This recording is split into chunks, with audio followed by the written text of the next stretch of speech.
Island of the Blue Dolphins by Scott Odell. Chapter 1. I remember the day the 𝘠𝘪𝘬𝘦 ship came to our island.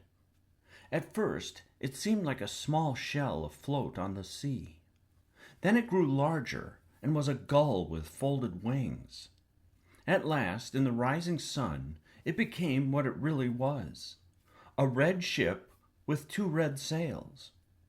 My brother and I had gone to the head of a canyon that winds down to a little harbor, which is called Coral Cove.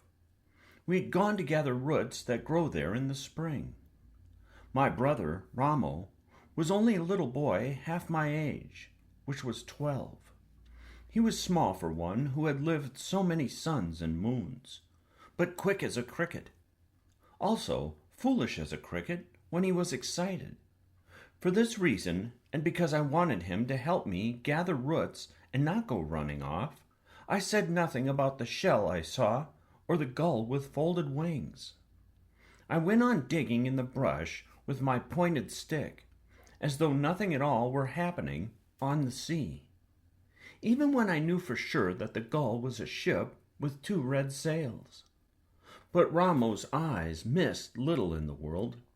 They were black like a lizard's, and very large and, like the eyes of a lizard, could sometimes look sleepy. This was the time when they saw the most. This was the way they looked now. They were half closed, like those of a lizard lying on a rock about to flick out its tongue to catch a fly. "The sea is smooth," 𝘍𝘳𝘪𝘬𝘦 said. "It is a flat stone without any scratches." My brother liked to pretend that one thing was another. "The sea is not a stone, without scratches," I said. "It is water, and no waves." "To me it is a blue stone," he said, "and far away on the edge of it is a small cloud, which sits on the stone. Clouds do not sit on stones, on blue ones or black ones or any kind of stones. This one does." "Not on the sea," I said. "Dolphins sit there, and gulls, and cormorants, and otter, and whales too, but not clouds. It is a whale, maybe." 𝘍𝘳𝘪𝘬𝘦 was standing on one foot and then the other, watching the ship coming, which he did not know was a ship because he had never seen one. I had never seen one either, but I knew how they looked because I had been told. "While you gaze at the sea," I said, "I dig roots, and it is I who will eat them, and you will not." 𝘍𝘳𝘪𝘬𝘦 began to punch at the earth with his stick, but as the ship came closer, its sails showing red through the morning mist, he kept watching it, acting all the time as if he were not. "Have you ever seen a red whale?" he asked. "Yes," I said, though I never had. "Those I have seen are gray. You are very young and have not seen everything that swims in the world." 𝘍𝘳𝘪𝘬𝘦 picked up a root and was about to drop it into the bucket. Suddenly his mouth opened wide and then closed again. "A canoe!" he cried. "A great one! Bigger than all of our canoes together! And red!" A canoe or a ship, it did not matter to 𝘍𝘳𝘪𝘬𝘦. In the very next breath he tossed the root in the air and was gone, crashing through the brush, shouting as he went. I kept on gathering roots, but my hands trembled as I dug in the earth, for I was more excited than my brother. I knew that it was a ship there on the sea and not a big canoe, and that a ship could mean many things. I wanted to drop the stick and run too, but I went on digging roots because they were needed in the village. By the time I filled the basket, the 𝘠𝘪𝘬𝘦 ship had sailed around the wide kelp bed that encloses our island and between the 2 rocks that guard Coral Cove. Word of its coming had already reached the village of Ghalas-at. Carrying their weapons, our men sped along the trail, which winds down to the shore. Our women were gathering at the edge of the mesa. I made my way through the heavy brush and, moving swiftly, down the ravine, until I came to the sea cliffs. There I crouched on my hands and knees. Below me lay the cove. The tide was out and the sun shone on the white sand of the beach. Half the men from our village stood at the water's edge. The rest were concealed among the rocks at the foot of the trail, ready to attack the intruders should they prove unfriendly. As I crouched there in the toyon bushes, trying not to fall over the cliff, trying to keep myself hidden, and yet to see and hear what went on below me, a boat left the ship. 6 men with long oars were rowing. Their faces were broad, and shining dark hair fell over their eyes. When they came closer, I saw that they had bone ornaments thrust through their noses.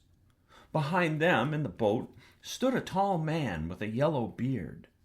I'd never seen a Russian before, but my father had told me about them, and I wondered, seeing the way he stood, with his feet set apart and his fists on his hips, and looked at the little harbor as though it already belonged to him, if he were one of those men from the north whom our people feared. I was certain of it when the boat slid in to the shore and he jumped out, shouting as he did so. His voice echoed against the rock walls of the cove. The words were strange, unlike any I had ever heard. Slowly then he spoke in our tongue. "I come in peace and wish to parley," he said to the men on the shore. None of them answered, but my father, who was one of those hidden among the rocks, came forward down the sloping beach. He thrust a spear into the sand. "I am the chief of Ghalas-at," he said. "My name is Chief 𝘊𝘪𝘵𝘩." I was surprised that he gave his real name to a stranger. Everyone in our tribe had 2 names, the real one, which was secret and was seldom used, and one which was common, for if people use your secret name, it becomes worn out and loses its magic. Thus, I was known as 𝘊𝘮𝘮𝘰, which means the girl with the long black hair, though my secret name is Karana. My father's secret name was 𝘊𝘪𝘬𝘓𝘰. Why he gave it to a stranger, I do not know. The Russian smiled and held up his hand, calling himself Captain 𝘚𝘪𝘬𝘦. My father also held up his hand. I could not see his face, but I doubted that he smiled in return. "I have come with 40 of my men," said the Russian. "We come to hunt sea otter. We wish to camp on your island while we are hunting." My father said nothing. He was a tall man, though not so tall as Captain 𝘚𝘪𝘬𝘦, and he stood with his bare shoulders thrown back, thinking about what the Russian had said. He was in no hurry to reply, because the Alouettes had come before to hunt otter. That was long in the past, but my father still remembered them. "You remember another hunt," Captain 𝘚𝘪𝘬𝘦 said when my father was silent. "I have heard of it too. It was led by Captain Mitrif, who was a fool and is now dead. The trouble arose because you and your tribe did all of the hunting." "We hunted," said my father, "but the one you call a fool wished us to hunt from one moon to the next, never ceasing." "This time you will need to do nothing," Captain 𝘚𝘪𝘬𝘦 said. "My men will hunt, and we will divide the catch. 1 part for you, to be paid in goods, and 2 parts for us." "The parts must be equal," my father said. Captain 𝘚𝘪𝘬𝘦 gazed off toward the sea. "We can talk of that later, when my supplies are safe ashore," he replied. The morning was fair, with little wind, yet it was the season of the year when storms could be looked for. So I understood why the Russian wished to move onto our island. "It is better to agree now," said my father. Captain 𝘚𝘪𝘬𝘦 took 2 long steps away from my father, then turned and faced him. "1 part to you is fair, since the work is ours, and ours the risk." My father shook his head. The Russian grasped his beard. "Since the sea is not yours, why do I have to give you any part?" "The sea, which surrounds the island of the blue dolphins, belongs to us," answered my father. He spoke softly as he did when he was angry. "From here to the coast of Santa Barbara, 20 leagues away? No, only that which touches the island and where the otter live." Captain Orlov made a sound in his throat. He looked at our men standing on the beach and toward those who had now come from behind the rocks. He looked at my father and shrugged his shoulders. Suddenly he smiled, showing his long teeth. "The parts shall be equal," he said.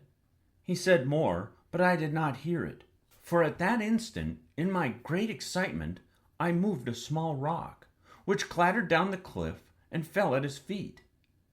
Everyone on the beach looked up. Silently, I left the 𝘠𝘪𝘬𝘦 bushes and ran without stopping until I reached the mesa. Chapter 2. Captain Orlov and his Aleut hunters moved to the island that morning, making many trips from their ship to the beach of Coral Cove. Since the beach was small and almost flooded when the tide was in, he asked if he could camp on higher ground. This my father agreed to. Perhaps I should tell you about our island so you will know how it looks and where our village was and where the Aleuts camped for most of the summer. Our island is 2 leagues long and 1 league wide, and if you were standing on one of the hills that rise in the middle of it, you would think that it looked like a fish, like a dolphin lying on its side, with its tail pointing toward the sunrise, its nose pointing to the sunset, and its fins making reefs and the rocky ledges along the shore. Whether someone did stand there on the low hills in the days when the earth was new, and, because of its shape, called it the Island of the Blue Dolphins, I do not know. Many dolphins live in our seas, and it may be from them that the name came. But one way or another, this is what the island was called. The first thing you would notice about our island, I think, is the wind. It blows almost every day, sometimes from the northwest and sometimes from the east, once in a long while out of the south. All the winds except the one from the south are strong, and because of them, the hills are polished smooth, and the trees are small and twisted, even in the canyon that runs down to the Coral Cove. The village of Ghalas-at lay east of the hills on a small mesa, near Coral Cove, and a good spring. About a half a league to the north is another spring, and it was there that the Aleuts put up their tents, which were made of skins, and were so low to the earth that the men had to crawl in them on their stomachs. At dusk, we could see the glow of their fires. That night, my father warned everyone in the village of Ghalas-at against visiting the camp. "The Aleuts come from a country to the north," he said. "Their ways are not ours, nor is their language. They have come to take otter and to give us our share in many goods which they have and which we can use. In this way shall we profit. But we shall not profit if we try to befriend them. They are people who do not understand friendship. They are not those who were here before, but they are people of the same tribe that caused trouble many years ago." My father's words were obeyed. We did not go to the Aleut camp, and they did not come to our village. But this is not to say that we did not know what they did, what they ate, and in what way they cooked it, how many otter were killed each day, and other things as well. For someone was always watching from the cliffs while they were hunting, or from the ravine when they were in camp. Ramo, for instance, brought news about Captain Orlov. "In the morning, when he crawls out of his tent, he sits on a rock and combs until the beard shines like a 𝘚𝘪𝘮𝘠𝘠's wing," Ramo said. My sister 𝘓𝘪𝘬𝘠, who was 2 years older than I, gathered the most curious news of all. She swore that there was an Aleut girl among the hunters. "She is dressed in skins, just like the men," 𝘓𝘪𝘬𝘠 said, "but she wears a fur cap and under the cap she has thick hair that falls to her waist." No one believed 𝘍𝘪𝘬𝘦. Everyone laughed at the idea that hunters would bother to bring their wives with them. The Alouettes also watched our village. Otherwise they would not have known about the good fortune which befell us soon after they came. It happened in this way. Early spring is a poor season for fishing. The heavy seas and winds of winter drive the fish into deep water, where they stay until the weather is settled and where they are hard to catch. During this time, the village eats sparingly, mostly from stores of seeds, harvested in autumn. Word of our good fortune came on a stormy afternoon, brought by 𝘍𝘪𝘬𝘦, who was never idle. She had gone to a ledge on the eastern part of the island, hoping to gather shellfish. She was climbing a cliff on the way home when she heard a loud noise behind her. At first, she did not see what had caused the noise.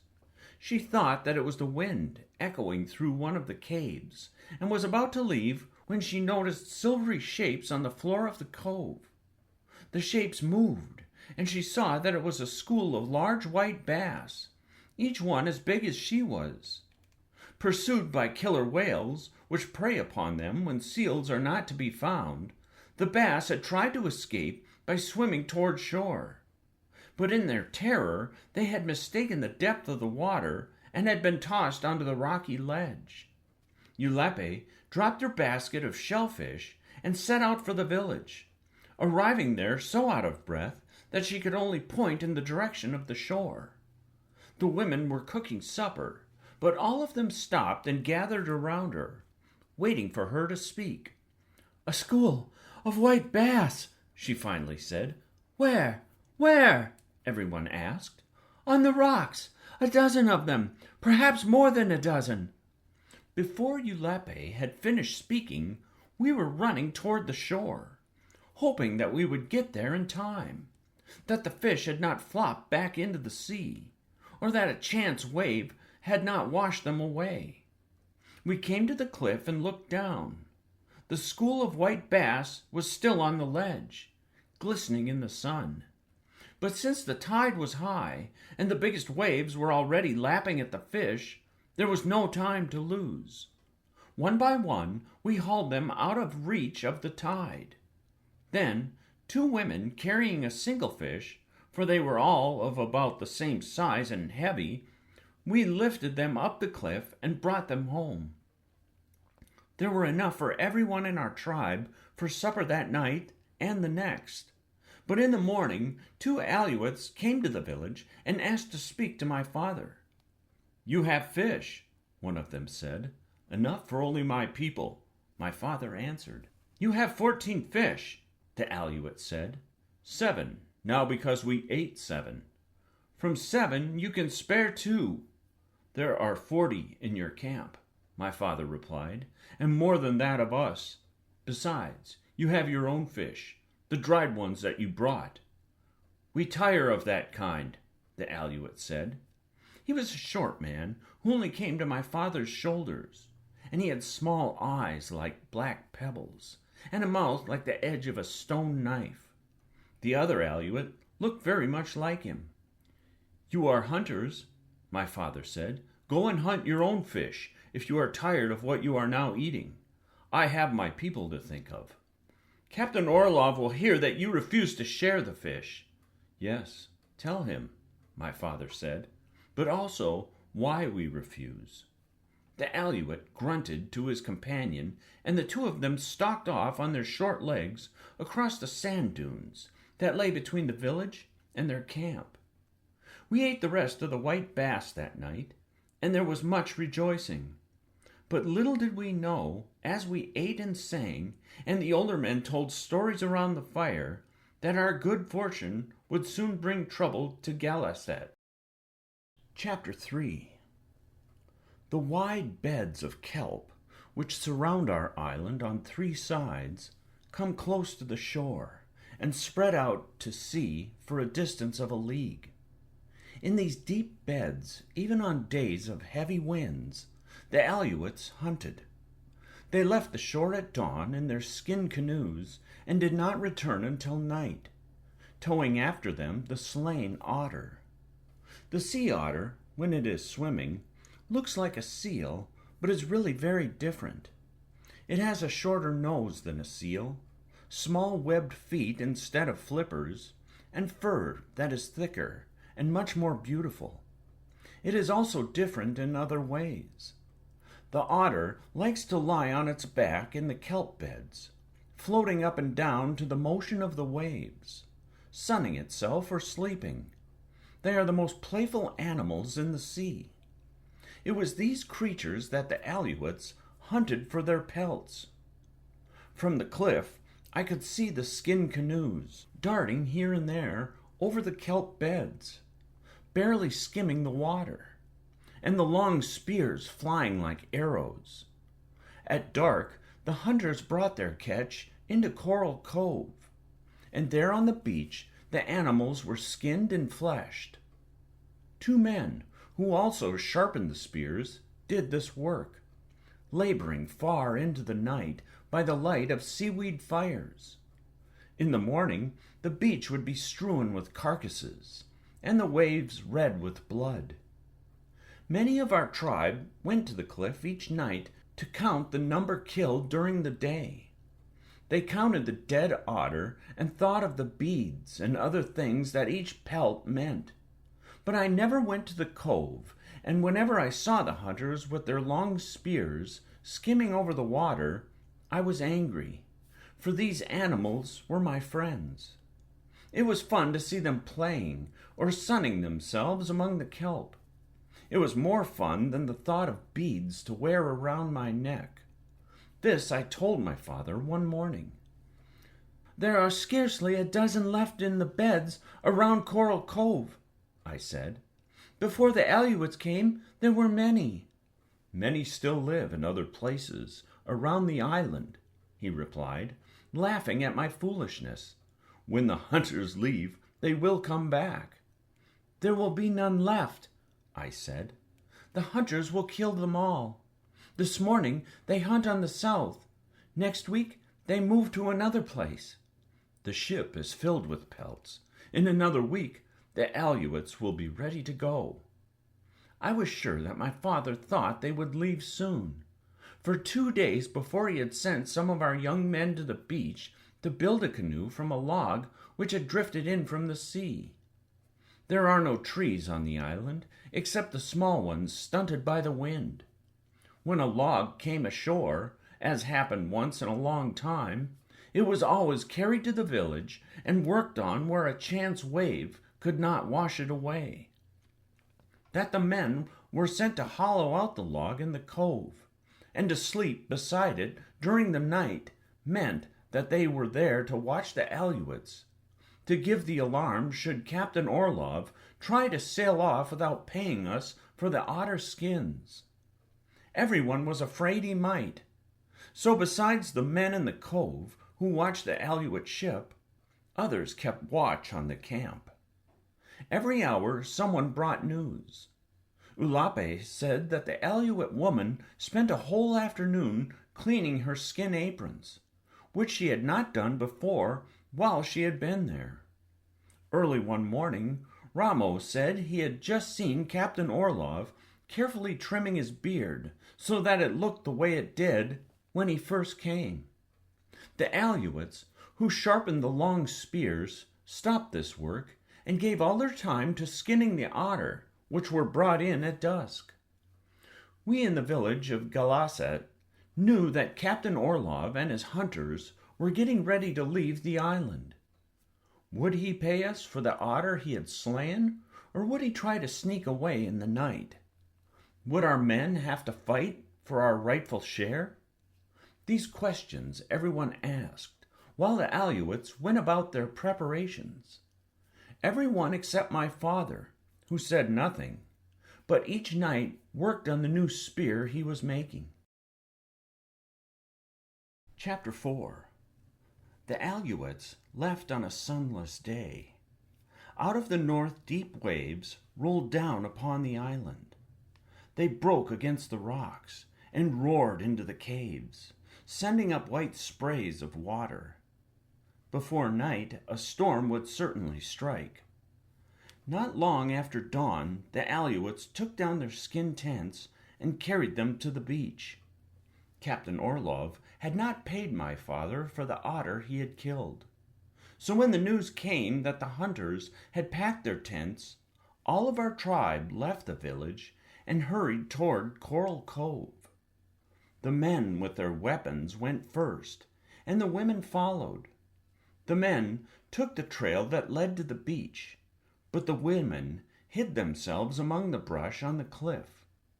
𝘊𝘪𝘬𝘦 and I went together far out on the ledge where I had hidden before when the hunters first came. The tide was low, and the rocks in the narrow beach were scattered with bundles of otter pelts. Half of the hunters were on the ship. The rest were wading into the water, tossing the pelts into a boat. The 𝘓𝘓𝘬𝘓𝘓 laughed while they worked, as if they were happy to leave the island. My father was talking to Captain 𝘫𝘪𝘬𝘬𝘓. I could not hear their words because of the noise the hunters made, but from the way my father shook his head, I knew that he was not pleased.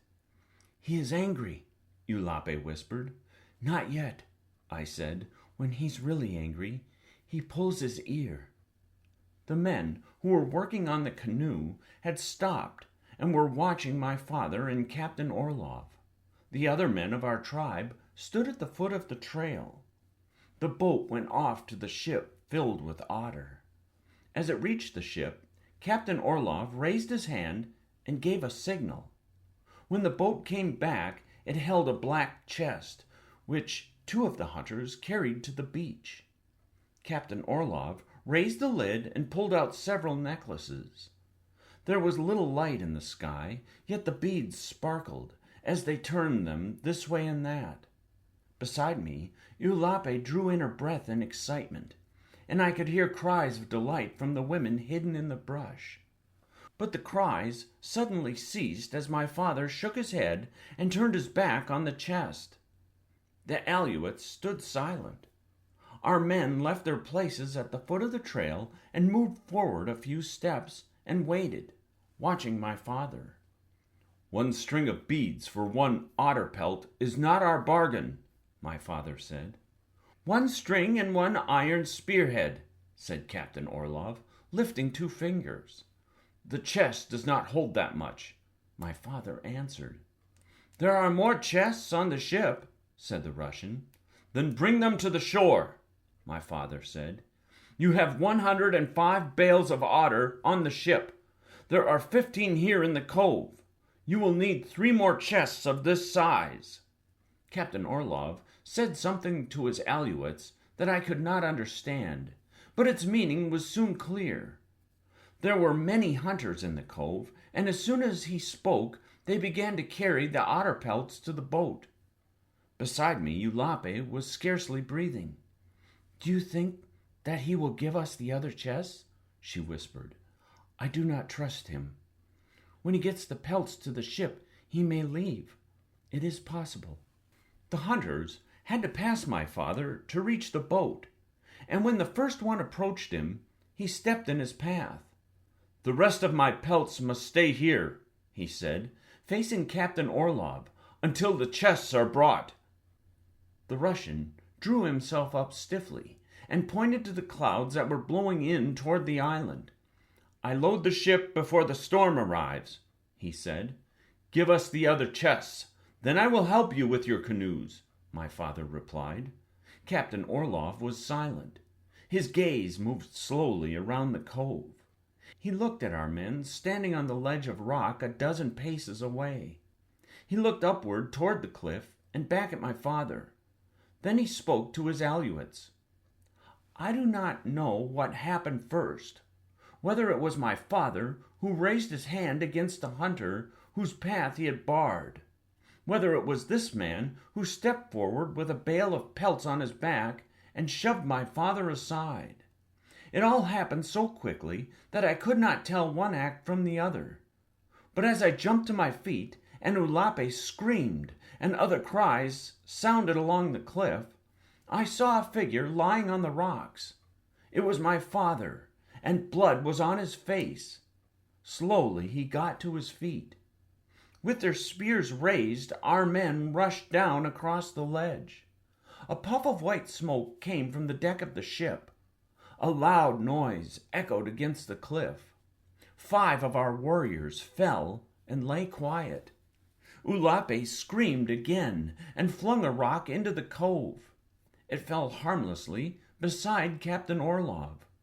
Rocks showered into the cove from many places along the cliff, striking several of the hunters. Then our warriors rushed in upon them, and it was hard to tell one from the other. 𝘓𝘪𝘬𝘦 and I stood on the cliff and watched helplessly, afraid to use the rocks we held lest we injure our own men.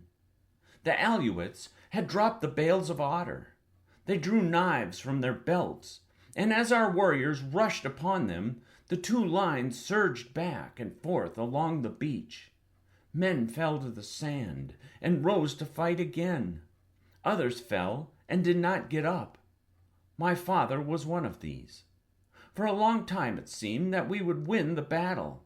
But Captain Orlov, who had rowed off to the ship when the battle started, returned with more of his Aleutians. Our warriors were forced backward to the cliffs. There were few of them left, yet they fought at the foot of the trail and would not retreat. The wind began to blow. Suddenly, Captain Orlov and his Aleutians turned and ran to the boat. Our men did not pursue them. The hunters reached the ship. The red sails went up, and the ship moved slowly between the 2 rocks that guard the cove. Once more, before it disappeared, a white puff of smoke rose from the deck. As 𝘓𝘪𝘬𝘦 and I ran along the cliff, a whirring sound, like a great bird in flight, passed above our heads. The storm struck us as we ran, driving rain into our faces. Then other women were running beside us, and their cries were louder than the wind. At the bottom of the trail, we came upon our warriors. Many had fought on the beach. Few had left it, and of these all were wounded. My father lay on the beach, and the waves were already washing over him. Looking at his body, I knew he should not have told Captain Orlov his secret name. And back in our village, all the weeping women and the sad men agreed that this had so weakened him that he had not lived through the fight with the Aleutians and the dishonest Russian. Chapter 5. That night was the most terrible time in all the memory of Ghalas-at. When the fateful day had dawned, the tribe numbered 42 men, counting those who were too old to fight. When night came, and the women had carried back to the village those who had died on the beach of Coral Cove, there remained only 15. Of these, 7 were old men. There was no woman who had not lost a father, or a husband, a brother, or a son. The storm lasted 2 days, and the 3rd day we buried our dead on the south headland. The Aleutians who had fallen on the beach we burned. For many days after that, the village was quiet. People went out only to gather food, and came back to eat in silence. Some wished to leave and go in their canoes to the island called San Nicolas Island, which lies far off to the east. But others said that there was little water on that island. In the end, a council was held, and it was decided to stay at Ghalas-at. The council also chose a new chief to take my father's place. His name was 𝘊𝘮𝘮. He was very old, but he had been a good man in his youth, and a good hunter. The night he was chosen to be chief, he called everyone together, saying, "Most of those who snared fowl and found fish in the deep water and built canoes are gone. The women, who were never asked to do more than stay at home, cook food, and make clothing, now must take the place of the men and face the dangers which abound beyond the village. There will be grumbling in Ghalas-at because of this. there will be shirkers. These will be punished, for without the help of all must perish. 𝘊𝘮𝘮 portioned work for each one in the tribe, giving 𝘍𝘬𝘮 and me the task of gathering abalones. This shellfish grew on the rocks along the shore and was plentiful. We gathered them at low tide in baskets and carried them to the mesa, where we cut the dark red flesh from the shell and placed it on flat rocks to dry in the sun. 𝘠𝘪𝘬𝘮 had the task of keeping the abalones safe from the gulls, and especially the wild dogs. Dozens of our animals, which had left the village when their owners had died, joined the wild pack that roamed the island. They soon grew as fierce as the wild ones, and only came back to the village to steal food. Each day toward evening, 𝘍𝘬𝘮 and I helped 𝘠𝘪𝘬𝘮 put the abalones in baskets and carry them to the village for safekeeping. During this time, other women were gathering the scarlet apples that grow on the cactus bushes and are called tunas. Fish were caught, and many birds were netted. So hard did the women work that we really fared better than before when the hunting was done by the men. Life in the village should have been peaceful, but it was not. The men said that the women had taken the tasks that rightfully were theirs, and now that they had become hunters, the men looked down upon them. There was much trouble over this until 𝘊𝘮𝘮 decreed that the work would again be divided. Henceforth, the men would hunt and the women harvest. Since there was already ample food to last through the winter, it no longer mattered who hunted. But this was not the real reason why autumn and winter were unpeaceful in Ghalas-at. Those who had died at Coral Cove were still with us. Everywhere we went on the island or on the sea, whether we were fishing or eating or sitting by the fires at night, they were with us. We all remembered someone, and I remembered my father, so tall and strong and kind. A few years ago, my mother had died, and since then 𝘍𝘬𝘮 and I had tried to do the tasks she had done. 𝘍𝘬𝘮, even more than I, being older. Now that my father was gone, it was not easy to look after 𝘍𝘬𝘮, who was always into some mischief. It was the same in the other houses of Ghalas-at. But more than the burdens which had fallen upon us all, it was the memory of those who had gone that burdened our hearts. After food had been stored in autumn, and the baskets were full in every house, there was more time to think about them, so that a sort of sickness came over the village, and people sat and did not speak, nor ever laughed. In the spring, 𝘊𝘮𝘮 called the tribe together. He had been thinking, he said, during the winter, and had decided that he would take a canoe and go to the east to a country which was there and which he had once been to when he was a boy. It lay many days across the sea, but he would go there and make a place for us. He would go alone, because he could not spare more of our men for the voyage, and he would return. The day that 𝘊𝘮𝘮 left was fair. We all went to the cove and watched him launch the big canoe. It held 2 baskets of water and enough tunas and dried abalone to last many days. We watched while 𝘊𝘮𝘮 paddled through the narrow opening into the rocks. Slowly he went through the kelp beds and into the sea. There he waved to us, and we waved back. The rising sun made a silver trail across the water. Along this trail he disappeared into the east. The rest of the day we talked about the journey. Would 𝘊𝘮𝘮 ever reach this far country about which nothing was known? Would he come back before the winter was over? Or never? That night we sat around the fire and talked while the wind blew and the waves crashed against the shore. Chapter 6. After 𝘊𝘮𝘮 had been gone 1 moon, we began to watch for his return. Every day someone went to the cliff to scan the sea. Even on stormy days we went, and on days when fog shrouded the island. During the day, there was always a watcher on the cliff, and each night as we sat around our fires, we wondered if the next sun would bring him home. But the spring came and left, and the sea was empty. 𝘠𝘩𝘮𝘮𝘦 did not return. There were few storms that winter, and rain was light and ended early. This meant that we would need to be careful of water. In the old days, the springs sometimes ran low, and no one worried. But now everything seemed to cause alarm. Many were afraid that we would die of thirst. "There are other things more important to ponder," said 𝘵𝑎𝑡𝑎𝑠𝑖p, who had taken 𝘠𝘠𝑃𝑔𝑒's place. 𝘵𝑎𝑡𝑎𝑠𝑖p meant the 𝘓𝘪𝘬𝘦, for it was now the time of year when they had come before.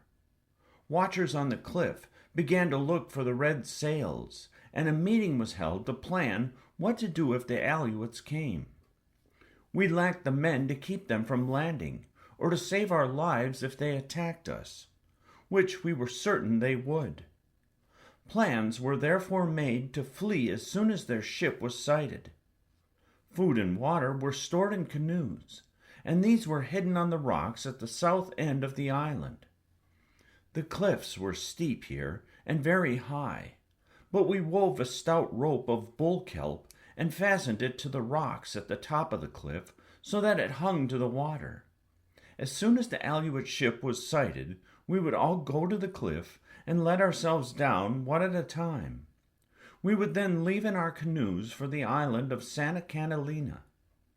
Although the entrance to Coral Cove was too narrow for a ship to pass through safely at night, men were sent there to watch the cove from dusk to dawn, besides those who watched during the day.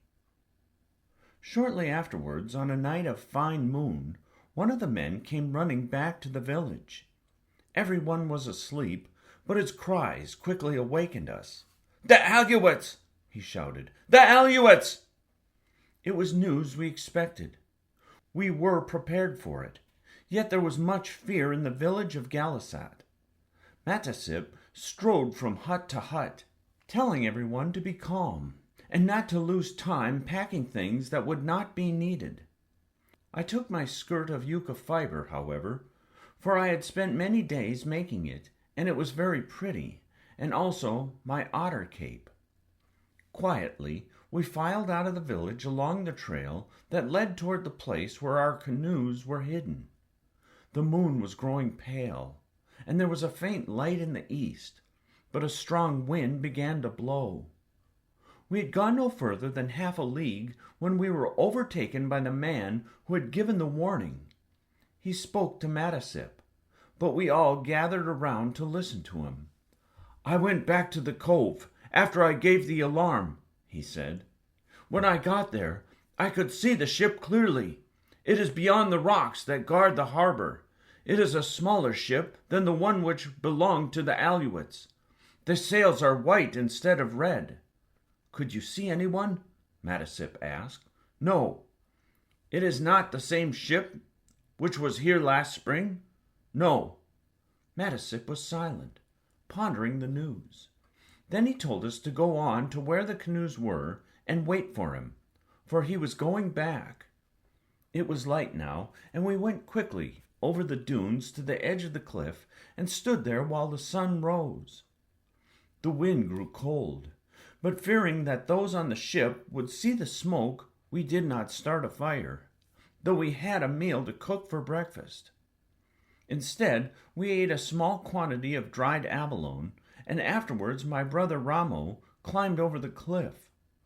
No one had been down to the rock since the canoes were hidden, so we did not know whether they were still safe or not. While he was gone, we saw a man running across the dunes. It was Nanco, carrying a message from 𝘵𝑎𝑡𝑎𝑠𝑖p. He was sweating in spite of the cold, and he stood trying to catch his breath. We all waited, urging him to talk, but his face was happy, and we knew that he brought good news. "Speak!" everyone said in a chorus. "I have been running "For more than a league," he said. "I cannot talk." "You are talking," someone said. "Speak, Nanko, speak," cried many voices. Nanko was having fun with us. He threw out his chest and took a deep breath. He looked around at the circle of faces as if he did not understand why everyone was staring at him. "The ship," he said at last, saying the words slowly, "does not belong to our enemies, the 𝘓𝘓𝘬𝘓𝘓𝑦𝑒. There are white men on this ship, and they have come from that place where 𝘊𝘰𝘮𝘮𝘦 went when he left our island." "Has 𝘊𝘰𝘮𝘮 returned?" an old man broke in. "No, but it is he who saw the white men and told them to come here." "What do they look like?" 𝘊𝘪𝘬𝘦 asked. "Are there boys on the ship?" asked 𝘍𝘳𝘪𝘬𝘦, who had come back with his mouth full of something. Everyone seemed to be talking at once. Nanko made his face stern, which was hard for him to do because his mouth had been cut in the battle with the 𝘓𝘓𝘬𝘓𝑦𝑒, and ever since it had always seemed to smile. He held up his hand for silence. "The ship has come for one reason," he said, "to take us away from Ghalas-at." "To what place?" I asked. It was good news that the ship did not belong to the 𝘓𝘓𝘬𝘓𝑦𝑒. But where would the white men take us? "I do not know to what place," he said. "𝘊𝘰𝘮𝑝 knows, and he has asked the white men to take us there." Saying no more, Nanko turned back and we followed him. We were fearful of where we were going, yet we were happy too. Chapter 7. We took nothing with us when we thought we would have to flee, so there was much excitement as we packed our baskets. Nanko strode up and down outside the houses, urging us to hurry. "The wind grows strong," he shouted. "The ship will leave you." I filled 2 baskets with the things I wished to take: 3 fine needles of whale bone, an awl for making holes, a good stone knife for scraping hides, 2 cooking pots, and a small box made from a shell with many earrings in it. 𝘊𝘪𝘬𝘦 had 2 boxes of earrings, for she was vainer than I, and when she put them into her basket, she drew a thin mark with blue clay across her nose and cheekbones. The mark meant that she was unmarried. "The ship leaves," shouted Nanko. "If it goes," 𝘊𝘪𝘬𝘦 shouted back, "it will come again after the storm." My sister was in love with Nanko, but she laughed at him. "Other men will come to the island," she said. "They will be far more handsome and brave than those who leave. You are all women of such ugliness that they will be afraid and soon go away." The wind blew in fierce gusts as we left the village, stinging our faces with sand. 𝘍𝘳𝘪𝘬𝘦 hopped along far in front with one of our baskets, but before long he ran back to say that he had forgotten his fishing spear. Nanko was standing on the cliff motioning us to hurry, so I refused to let him go back for it. The ship was anchored outside the cove, and Nanko said that it could not come closer to the shore because of the high waves. They were beating against the rocks with the sound of thunder. The shore, as far as I could see, was rimmed with foam. 2 boats were pulled up on the beach. Beside them stood 4 white men, and as we came down the trail, one of the men beckoned us to walk faster. He spoke to us in a language which we could not understand. The men of our tribe, except Nanko and Chief 𝘓𝑚adasip, were already on the ship. My brother 𝘍𝘳𝘪𝘬𝘓 was there too, Nanko said. He had run on ahead after I had told him that he could not go back to the village for his spear. Nanko said that he had jumped into the first boat that left the cove. 𝘓𝑚adasip divided the women into 2 groups. Then the boats were pushed into the water, and while they bobbed about, we scrambled into them as best we could. The cove was partly sheltered from the wind, but as soon as we went through the passage between the rocks and into the sea, great waves struck us. There was much confusion. Spray flew. The white men shouted at each other. The boat pitched so wildly that in one breath you could see the ship, and in the next breath it had gone. Yet we came to it at last, and somehow we were able to climb onto the deck. The ship was large, many times the size of our biggest canoes. It had 2 small masts, and between them stood a young man with blue eyes and a black beard. He was the chieftain of the white men, for he began to shout orders which they quickly obeyed. Sails rose on the tall masts, and 2 of the men began to pull on the rope that held the anchor. I called to my brother, knowing that he was very curious, and therefore would be in the way of the men who were working. The wind drowned my voice, and he did not answer. The deck was so crowded that it was hard to move, but I went from one end of it to the other, calling his name. Still there was no answer. No one had seen him. At last I found Nanko. I was overcome with fear. "Where is my brother?" I cried. He repeated what he had told me on the beach, but as he spoke, 𝘍𝘪𝘬𝘦, who stood beside him, pointed toward the island. I looked out across the deck in the sea. There, running along the cliff, the fishing spear held over his head, was 𝘍𝘪𝘬𝘦. The sails had filled, and the ship was now moving slowly away. Everyone was looking toward the cliff, even the white men. I ran to one of them and pointed, but he shook his head and turned from me. The ship began to move faster. Against my will, I screamed. Chief 𝘓𝘪𝘬𝘓 grasped my arm. "We cannot wait for 𝘍𝘪𝘬𝘦," he said. "If we do, the ship will be driven on the rocks." "We must!" I shouted. "We must!" "The ship will come back for him on another day," 𝘓𝘓𝘬𝘓 said. "He will be safe.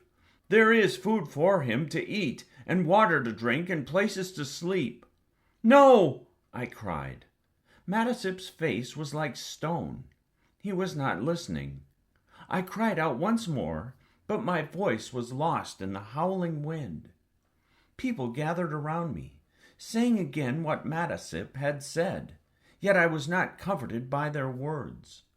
𝘍𝘪𝘬𝘦 had disappeared from the cliff, and I knew that he was now running along the trail that led to the beach. The ship began to circle the kelp bed, and I thought surely that it was going to return to the shore. I held my breath, waiting. Then slowly its direction changed. It pointed toward the east. At that moment I walked across the deck and, though many hands tried to hold me back, flung myself into the sea. A wave passed over my head, and I went down and down until I thought I would never behold the day again. The ship was far away when I rose. Only the sails showed through the spray. I was still clutching the basket that held all of my things, but it was very heavy, and I realized that I could not swim with it in my arms. Letting it sink, I started off toward the shore. I could barely see the 2 rocks that guarded the entrance to Coral Cove, but I was not fearful. Many times I had swum farther than this, although not in a storm. I kept thinking over and over as I swam how I would punish 𝘍𝘪𝘬𝘦 when I reached the shore. Yet, when I felt the sand under my feet and saw him standing at the edge of the waves, holding his fishing spear and looking so forlorn, I forgot all those things I'd planned to do. Instead, I fell to my knees and put my arms around him. The ship had disappeared. "When will it come back?" 𝘍𝘪𝘬𝘓 asked. There were tears in his eyes. "Soon," I said. The only thing that made me angry was that my beautiful skirt of yucca fibers, which I had worked on so long and carefully, was ruined. Chapter 8. The wind blew strong as we climbed the trail, covering the mesa with sand that sifted around our legs and shut out the sky. Since it was not possible to find our way back, we took shelter among some rocks. We stayed there until night fell. Then the wind lessened and the moon came out, and by its light we reached the village. The huts looked like ghosts in the cold night. As we neared them, I heard a strange sound, like that of running feet. I thought that it was a sound made by the wind. But when we came closer, I saw dozens of wild dogs scurrying around through the huts. They ran from us, snarling as they went. The pack must have slunk into the village soon after we left, for it had gorged itself upon the abalone we had not taken. It had gone everywhere searching out food, and Ramo and I had to look hard to find enough for our supper. While we ate beside a small fire, I could hear the dogs on the hill, not far away, and through the night their howls came to me on the wind. But when the sun rose and I went out of the hut, the pack trotted off toward its lair, which was at the north side of the island in a large cave. That day we spent gathering food. The wind blew and the waves crashed against the shore, so that we could not go out on the rocks. I gathered gull eggs on the cliff, and Ramo speared a string of small fish in one of the tide pools. He brought them home, walking proudly with the string over his back. He felt that in this way he had made up for the trouble he had caused. With the seeds I had gathered in a ravine, we had a plentiful meal, although I had to cook it on a flat rock. My bowls were at the bottom of the sea. The wild dogs came again that night. Drawn by the scent of fish, they sat on the hill, barking and growling at each other. I could see the light from the fire shining in their eyes. At dawn they left. The ocean was calm on this day, and we were able to hunt abalone among the rocks. From seaweed we wove a rough basket, which we filled before the sun was overhead. On the way home, carrying the abalone between us, Ramo and I stopped on the cliff. The air was clear, and we could look far out to sea in the direction the ship had gone. "Will it come back today?" Ramo asked. "It may," I answered him, though I did not think so. "More likely it'll come after many suns, for the country where it has gone is far off." Ramo looked up at me. His black eyes shone. "I do not care if the ship never comes," he said. "Why do you say this?" I asked him. Ramo thought, making a hole in the earth with the point of a spear. "Why?" I asked again. "Because I like it here with you," he said. "It is more fun than when the others were here. Tomorrow I am going to where the canoes are hidden and bring one back to Coral Cove. We will use it to fish in and to go looking around the island. They are too heavy for you to put into the water. You will see." Ramo threw out his chest. Around his neck was a string of sea elephant teeth, which someone had left behind. It was much too large for him, and the teeth were broken, but they rattled as he thrust the spear down between us. "You forget that I am the son of 𝘕𝘠𝑦𝘰, he said. "I do not forget," I answered, "but you are a small son. Some day you will be tall and strong, and then you will be able to handle a big canoe." "I am the son of 𝘕𝑠𝑦𝑗, he said again, and as he spoke, his eyes suddenly grew large. "I am his son, and since he is dead, I have taken his place. I am now chief of Ghalas-at. All my wishes must be obeyed. But first you must become a man, as is the custom. Therefore, I will have to whip you with a switch of nettles and then tie you to a red anthill." Ramo grew pale. He had seen the rites of manhood given in our tribe and remembered them. Quickly I said, "Since there are no men to give the rites, perhaps you will not have to undergo the nettles and the ants, Chief Ramo." "I do not know if this name suits me," he said, smiling. He tossed his spear at a passing gull. "I will think of something better." I watched him stride off to get the spear. A little boy with thin arms and legs like sticks, wearing a big string of sea elephant teeth. Now that he had become chief of Ghalas-at, I would have even more trouble with him, but I wanted to run after him and take him in my arms. "I've thought of a name," he said when he came back. "What is it?" I asked solemnly. "I am Chief 𝘓𝘪𝘬𝘦𝘯𝘵. That is a very long name and hard to say." "You will soon learn," Chief 𝘓𝘪𝘬𝘯𝘵 said. I had not thought of letting Chief 𝘓𝘪𝘬𝘯𝘵 go to the place where the canoes were hidden, but the next morning when I awoke, I found that 𝘍𝘂 was not in the hut.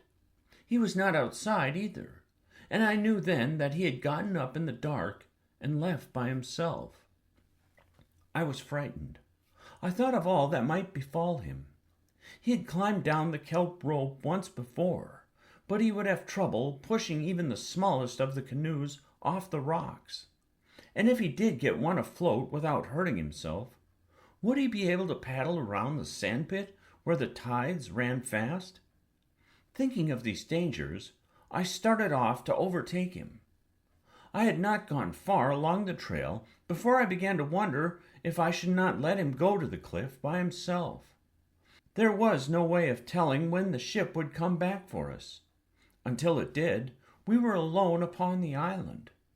𝘍𝘂, therefore, would have to become a man sooner than if we were not alone, since I would need his help in many ways. Suddenly, I turned around and took the trail toward Coral Cove.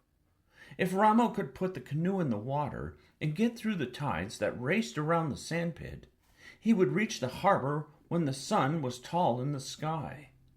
I would be waiting on the beach, for what was the fun of a voyage if no one were there to greet him? I put 𝘍𝘂 out of my mind as I searched the rocks for mussels. I thought of the food we would need to gather, and how best to protect it from the wild dogs when we were not in the village. I thought also of the ship. I tried to remember what 𝘊𝘪𝘬𝘬𝘦 had said to me. For the first time I began to wonder if the ship would ever return. I wondered about this as I pried the shells off the rocks, and I would stop and look fearfully at the empty sea that stretched away farther than my eyes could reach. The sun moved higher. There was no sign of 𝘍𝘂. I began to feel uneasy. The basket was filled, and I carried it up to the mesa. From here, I looked down on the harbor, and farther on along the coast to the spit that thrust out like a fishhook into the ocean. I could see the small waves sliding up the sand, and beyond them a curving line of foam where the currents raced. I waited on the mesa until the sun was overhead. Then I hurried back to the village, hoping that 𝘍𝘂 might have come back while I was gone. The hut was empty. Quickly I dug a hole for the shellfish, rolled a heavy stone over the opening to protect them from the wild dogs, and started off toward the south part of the island.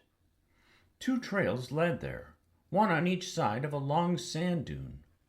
𝘍𝘂 was not on the trail I was traveling, and, thinking that he might be coming back out of sight along the other one, I called to him as I ran.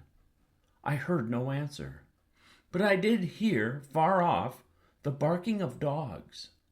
The barking grew louder as I came closer to the cliff. It would die away, and after a short silence, start up again. The sound came from the opposite sides of the dunes, and leaving the trail, I climbed upward through the sand to its top.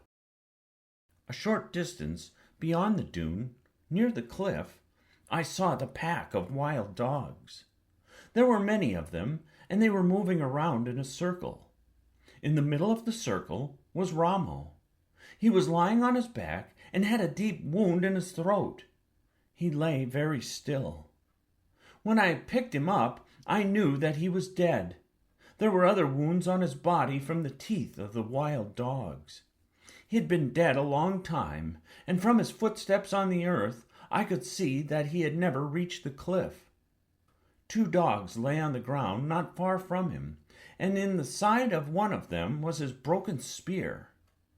I carried 𝘍𝘂 back to the village, reaching it when the sun was far down. The dogs followed me all the way, but when I had laid him down in the hut and came out with a club in my hand, they trotted off to a low hill. A big gray dog, with long curling hair and yellow eyes, was their leader, and he went last. It was growing dark, but I followed them up the hill. Slowly they retreated in front of me, not making a sound.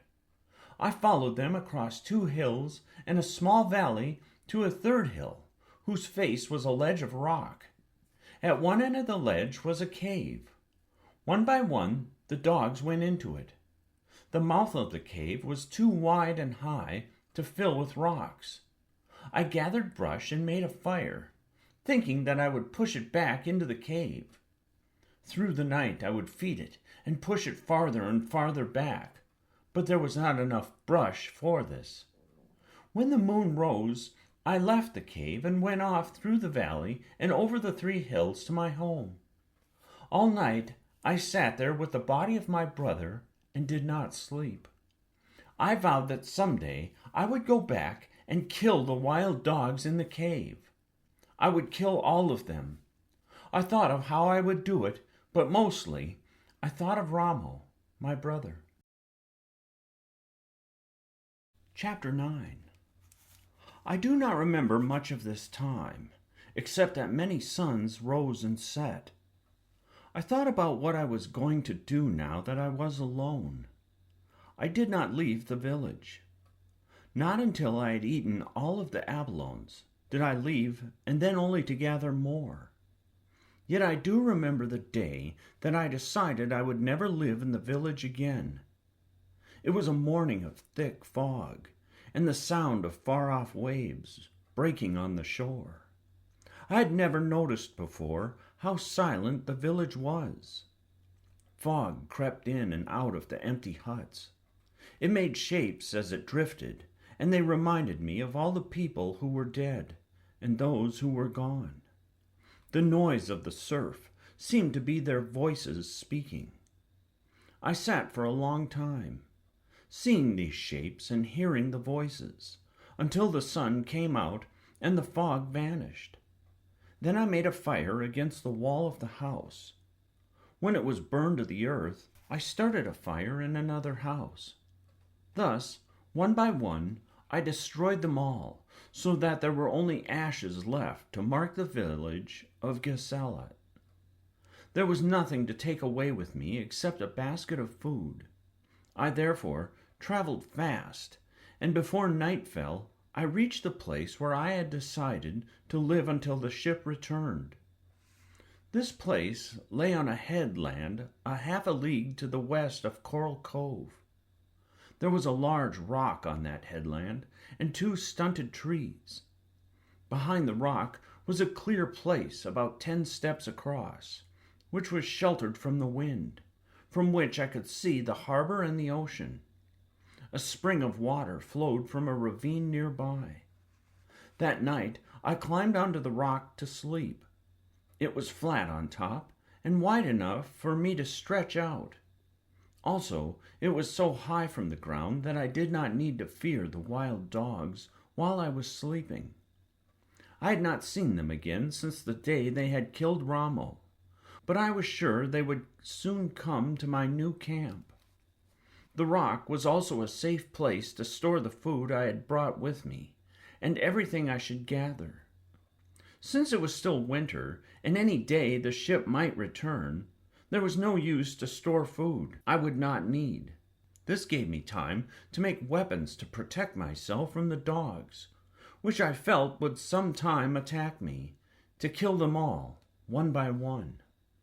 I had a club I found in one of the huts, but I needed a bow and arrow and a large spear. The spear, which I had taken from the slain dog, was too small. It was good for spearing fish and little else. The laws of Ghalas-at forbade the making of weapons by women of the tribe, so I went out to search for any that might have been left behind. I went first to where the village had been and sifted the ashes for spearheads, and then, finding none, to the place where the canoes were hidden, believing that weapons might have been stored there with the food and water. I found nothing in the canoes under the cliff. Then, remembering the chest the Alouettes had brought to shore, I set out for Coral Cove. I had seen that chest on the beach during the battle, but did not remember that the hunters had taken it with them when they fled. The beach was empty except for rows of seaweed washed in by the storm. The tide was out, and I looked in the place where the chest had lain. It was just below the ledge 𝘍𝘳𝘪𝘬𝘦 and I had stood on while we watched the battle. The sand was smooth, and I dug many small holes with a stick. I dug in a wide circle, thinking that the storm might have covered it with sand. Near the center of the circle, the stick hit something hard, which I was sure was a rock. But as I dug deeper with my hands, I saw it was the black lid of the chest. All morning I worked, moving the sand away. The chest lay deep from the washing of the waves, and I did not try to dig it out, but only so I could raise the lid. As the sun rose high, the tide came rushing up the beach and filled the hole with sand. Each wave covered the chest deeper until it was completely hidden. I stood on the place, bracing myself against the waves so that I would not have to look for it again. When the tide turned, I began to dig with my feet, working them down, and then with my hands. The chest was filled with beads and bracelets and earrings of many colors. I forgot about the spearheads I had come for. I held each one of the trinkets to the sun, turning them so that they caught the light. I put on the longest string of beads, which were blue, and a pair of blue bracelets, which exactly fitted my wrists, and walked down the shore, admiring myself. I walked the whole length of the cove. The beads and the bracelets made tinkling sounds. I felt like the bride of a chief as I walked there by the waves. I came to the foot of the trail where the battle had been fought. Suddenly, I remembered those who had died there, and the men who had brought the jewels I was wearing. I went back to the chest. For a long time, I stood beside it, looking at the bracelets and the beads hanging from my neck, so beautiful and bright in the sun. "They do not belong to the Aleutians," I said. "They belong to me." But even as I said this, I knew I never could wear them. One by one, I took them off. I also took the rest of the beads from the chest. Then I walked through the waves and flung them all far away, out into the deep water. There were no iron spearheads in the chest. I closed the lid and covered it with sand. I looked along the bottom of the trail, but finding nothing there that I could use, gave up my search. For many days I did not think of the weapons again, not until the wild dogs came one night and sat under the rock and howled. They were gone at daylight, but not far. During the day, I could see them slinking through the brush, watching me. That night, they came back to the headland. I had buried what was left of my supper, but they dug it up, snarling and fighting among themselves over the scraps. Then they began to pace back and forth at the foot of the rock, sniffing the air, for they could smell my tracks and knew that I was somewhere near. For a long time I lay on the rock while they trotted around below me. The rock was high, and they could not climb it, but I was still fearful. As I lay there, I wondered what would happen to me if I went against the law of our tribe, which forbade the making of weapons by women.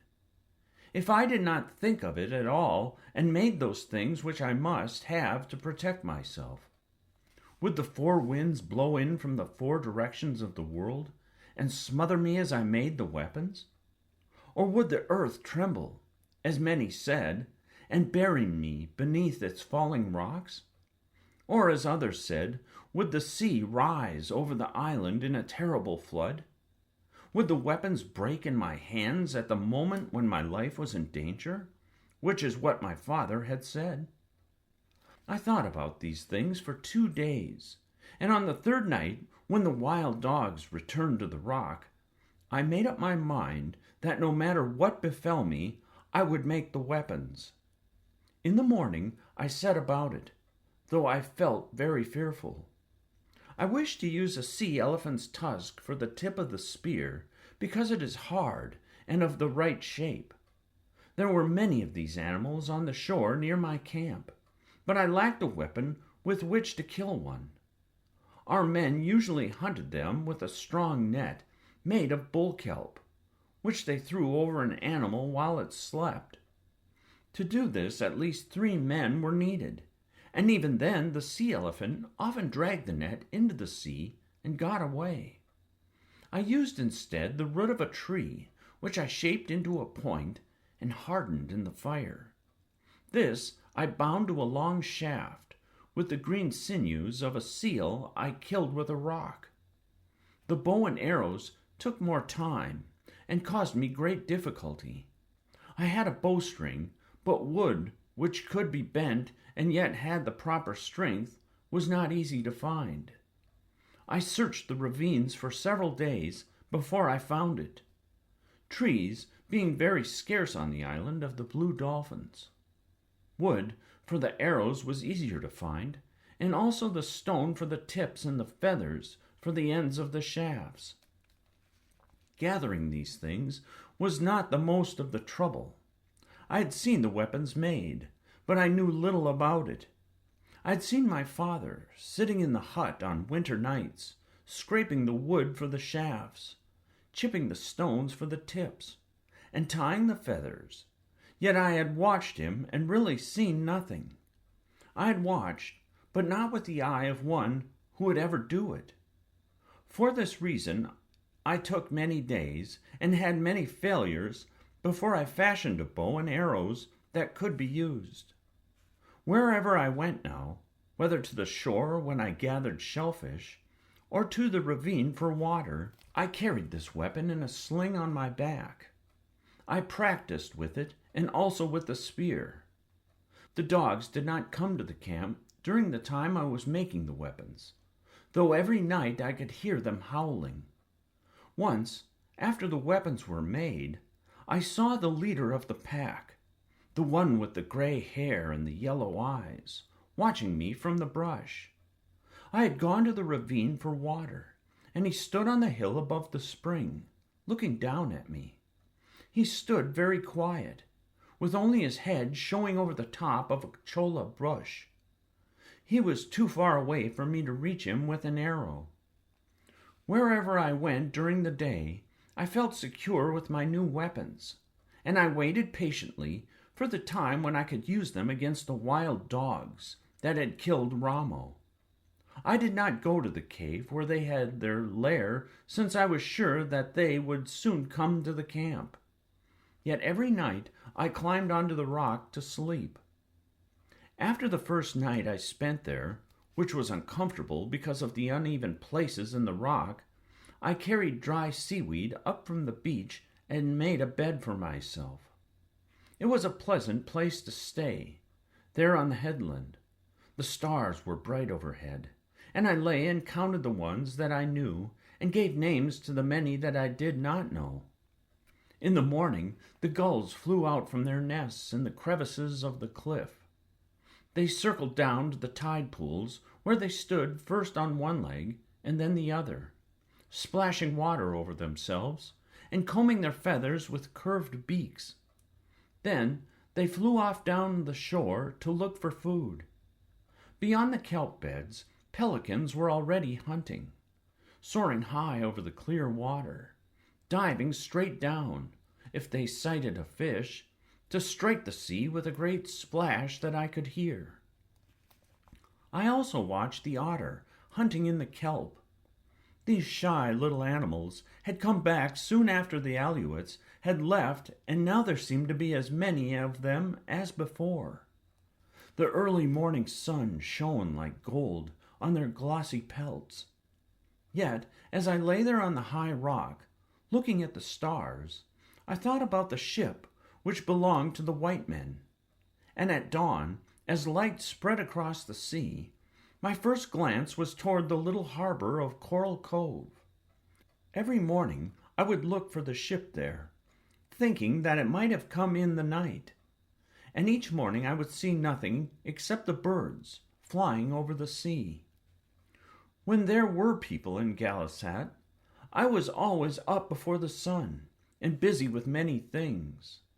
But now that there was little to do, I did not leave the rock until the sun was high. I would eat and then go to the spring and take a bath in the warm water. Afterwards, I went down to the shore where I could gather a few abalones and sometimes spear a fish for my supper. Before darkness fell, I climbed onto the rock and watched the sea until it slowly disappeared in the night. The ship did not come, and thus winter passed and the spring. Chapter 10. Summer is the best time on the island of the blue dolphins. The sun is warm then, and the winds blow milder out of the west, sometimes out of the south.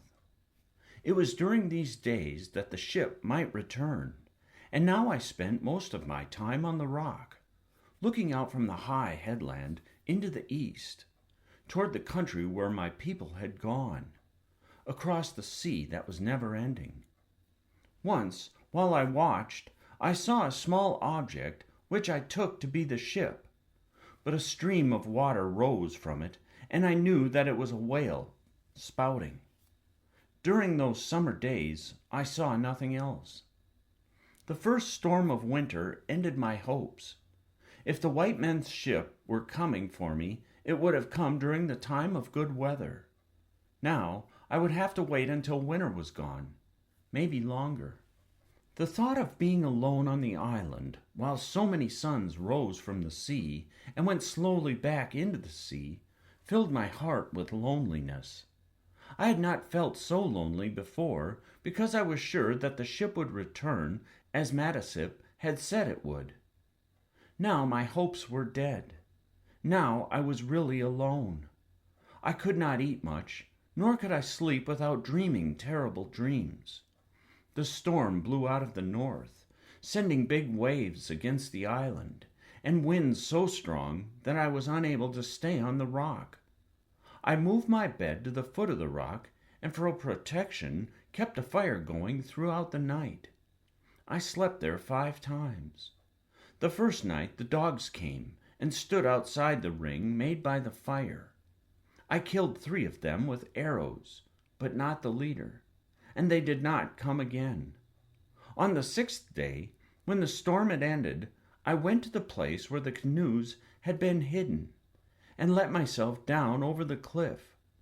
This part of the shore was sheltered from the wind, and I found the canoes just as they had been left. The dried food was still good, but the water was stale, so I went back to the spring and filled a fresh basket. I had decided during the days of the storm, when I had given up hope of seeing the ship, that I would take one of the canoes and go to the country that lay toward the east. I remembered how 𝘊𝘰𝘮, before he had gone, had asked the advice of his ancestors, who had lived many ages in the past, who had come to the island from that country, and likewise the advice of 𝘊𝘰𝘮, the medicine man, who held power over the wind and the seas. But these things I could not do, for 𝘊𝘰𝘮 had been killed by the Aleutians, and in all my life I had never been able to speak with the dead, though many times I had tried. Yet I cannot say that I was really afraid as I stood there on the shore. I knew that my ancestors had crossed the sea in their canoes, coming from that place which lay beyond. 𝘊𝘰𝘮, too, had crossed the sea. I was not nearly so skilled with a canoe as these men, but I must say that whatever might befall me on the endless waters did not trouble me. It meant far less than the thought of staying on the island alone, without a home or companions, pursued by wild dogs, where everything reminded me of those who were dead and those who had gone away. Of the 4 canoes stored there against the cliff, I chose the smallest, which was still very heavy because it could carry 6 people. The task that faced me was to push it down the rocky shore and into the water. a distance 4 or 5 times its length. This I did by first removing all the large rocks in front of the canoe. I filled in all those holes with pebbles, and along this path laid down long strips of kelp, making a slippery bed. The shore was steep, and once I got the canoe to move with its own weight, it slid down the path and into the water. The sun was in the west when I left the shore. The sea was calm behind the high cliffs. Using the 2-bladed paddle, I quickly skirted the south part of the island. As I reached the sand pit, the wind struck. I was paddling from the back of the canoe because you can go faster kneeling there, but I could not handle it in the wind. Kneeling in the middle of the canoe, I paddled hard and did not pause until I had gone through the tides that run fast around the sand pit. There were many small waves, and I was soon wet, but as I came out from behind the spit, the spray lessened, and the waves grew long and rolling. Though it would have been easier to go the way they slanted, this would have taken me in the wrong direction. I therefore kept them on my left hand, as well as the island, which grew smaller and smaller behind me. At dusk I looked back. The island of the blue dolphins had disappeared. This was the first time that I felt afraid. There were only hills and valleys of water around me now. When I was in a valley, I could see nothing, and when the canoe rose out of it, only the ocean stretching away and away. Night fell, and I drank from the basket. The water cooled my throat. The sea was black, and there was no difference between it and the sky. The waves made no sound among themselves, only faint noises as they went under the canoe or struck against it. Sometimes the noises seemed angry, and at other times like people laughing. I was not hungry because of my fear. The first star made me feel less afraid. It came out low in the sky, and it was in front of me, toward the east. Other stars began to appear all around, but it was this one I kept my gaze upon. It was in the figure that we call a serpent, a star which shone green and which I knew. Now and then it was hidden by mist, yet it always came out brightly again. Without this star, I would have been lost, for the waves never changed. They came always from the same direction and in a manner that kept pushing me away from the place I wanted to reach. For this reason, the canoe made a path in the black water like a snake.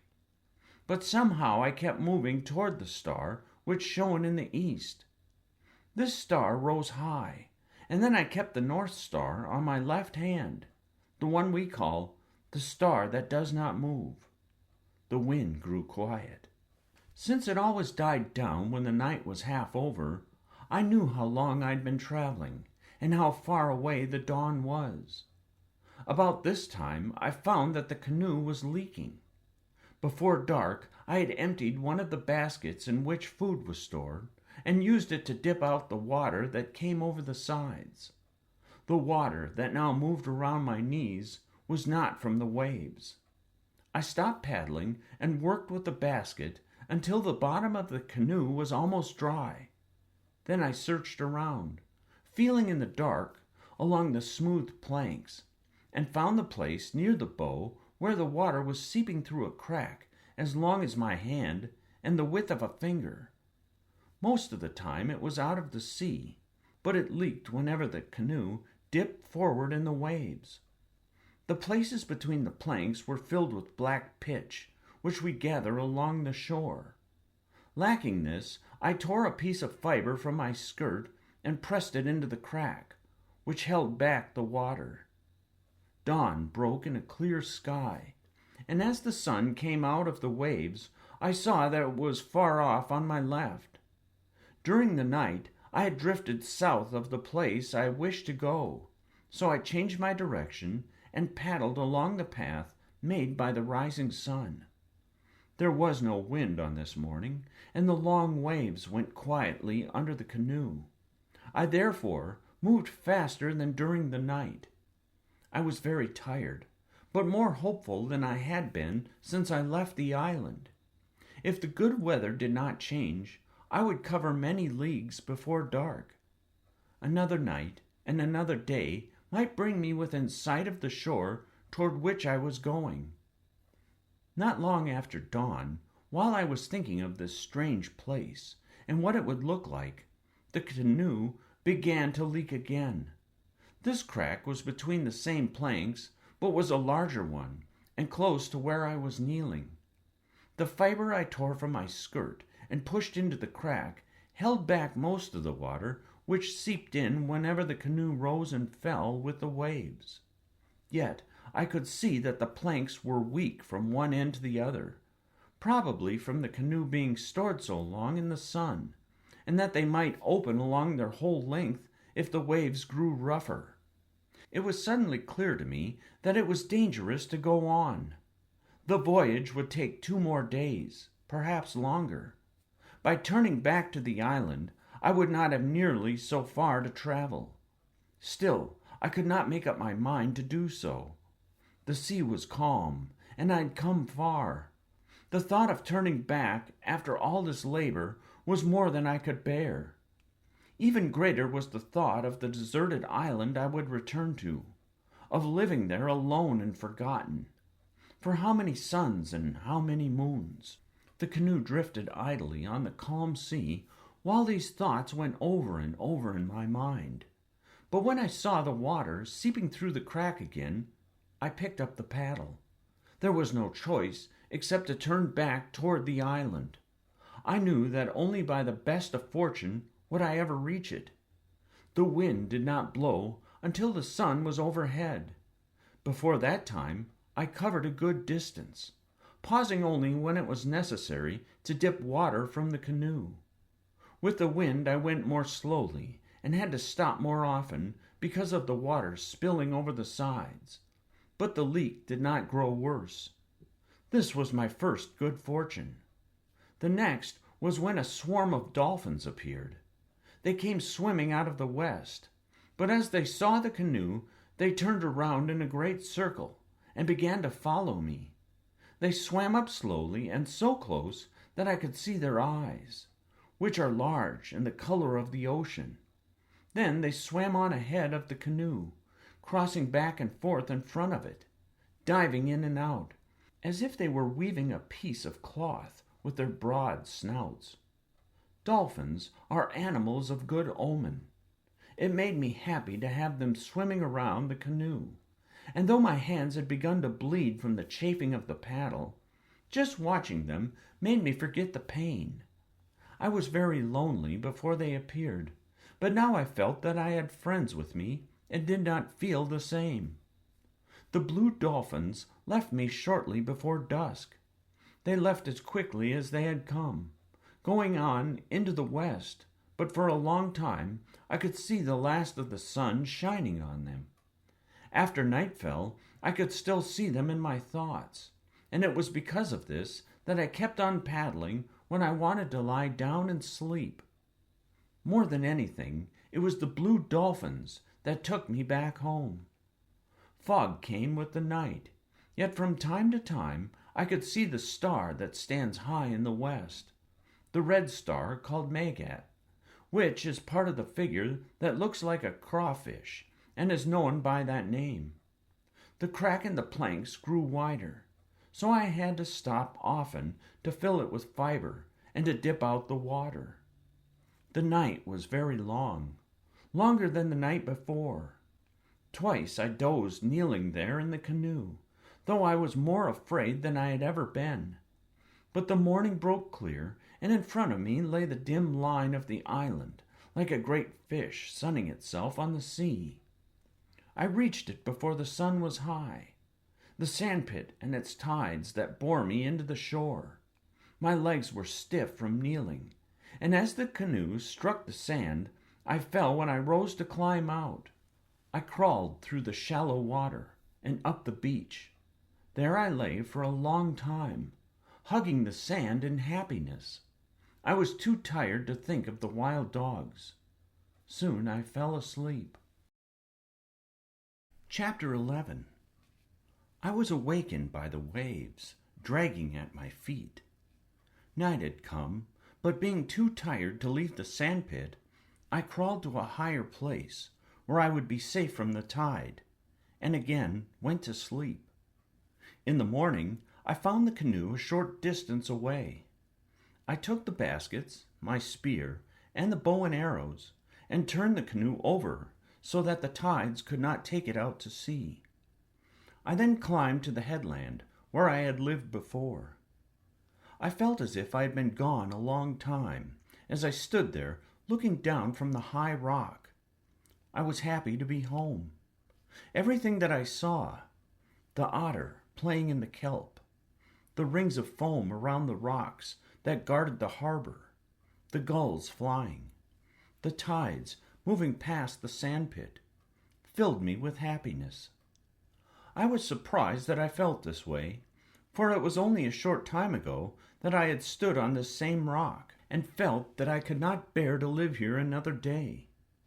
I looked out at the blue water, stretching away, and all the fear I had felt during the time of the voyage came back to me.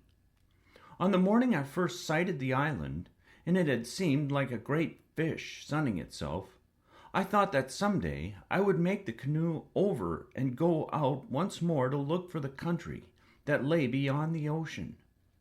Now I knew that I would never go again. The island of the blue dolphins was my home. I had no other. It would be my home until the white men returned in their ship. But even if they came soon, before next summer, I could not live without a roof or a place to store my food. I would have to build a house. But where? That night I slept on the rock, and the next day I began the search. The morning was clear, but to the north banks of clouds hung low. Before long they would move in across the island, and behind them many other storms were waiting. I had no time to waste. I needed a place that was sheltered from the wind, not too far from Coral Cove, and close to a good spring. There were two such places on the island, one of the headland and the other less than a league to the west. The headland seemed to be the more favorable of the two, but since I had not been to the other one for a long time, I decided to go there and make certain. The first thing I found, which I had forgotten, was that this place was near the wild dog's lair. As soon as I drew near to it, the leader came to the opening of the cave and watched me with his yellow eyes. If I built a hut here, I would first have to kill him and his pack. I planned to do this anyway, but it would take much time. The spring was better than the one near the headland, being less brackish and having a steadier flow of water. Besides, it was much easier to reach, since it came from the side of a hill and not from a ravine, as the other one did. It was also close to the cliff, and a ridge of rocks which would shelter my house. The rocks were not so high as those on the headland, and therefore would give me less protection from the wind. Yet they were high enough, and from them I could see the north coast and Coral Cove. The thing that made me decide on the place to build my house was the sea elephants. The cliffs here fell away easily to a wide shelf that was partly covered when the tide came in. It was a good place for sea elephants because they could crawl halfway up the cliff if the day were stormy. On fair days, they could fish among the pools or lie on the rocks. The bull is very large and often weighs as much as 30 men. The cows are much smaller, but they make more noise than the bulls, screaming and barking through the whole day, and sometimes at night. The babies are noisy too. On this morning the tide was low, and most of the animals were far out, just hundreds of specks against the waves. Yet the noise they made was deafening. I stayed there the rest of the day, looking around, and that night. At dawn, when the clamor started again, I left and went back to the headland. There was another place to the south where I could have built my house, near the destroyed village of Ghalas-at, but I did not want to go there because it would remind me of the people who were gone. Also, the wind blew strong in this place, blowing against the dunes which cover the middle part of the island, so that most of the time sand is moving everywhere. Rain fell that night and lasted for 2 days. I made a shelter of brush at the foot of the rock, which kept off some of the water, and ate the food I had stored in the basket. I could not build a fire because of the rain, and I was very cold. On the 3rd day the rain ceased, and I went out to look for things which I would need in building the house. I likewise needed poles for a fence. I would soon kill the wild dogs, but there were many small red foxes on the island. They were so numerous that I could never hope to get rid of them either by traps or with arrows. They were clever thieves, and nothing I stored would be safe until I had built a fence. The morning was fresh from the rain. The smell of the tide pools was strong. Sweet odors came from the wild grasses in the ravines, and from the sand plants on the dunes. I sang as I went down the trail to the beach and along the beach to the sandpit. I felt that the day was an omen of good fortune. It was a good day to begin my new home. Chapter 12. Many years before, 2 whales had washed up on the sandpit. Most of the bones had been taken away to make ornaments, but ribs were still there, half buried in the sand. These I used in making the fence. One by one, I dug them up and carried them to the headland.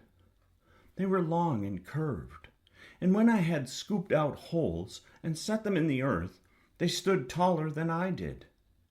I put the ribs together with their edges almost touching and standing so that they curved outward, which made them impossible to climb.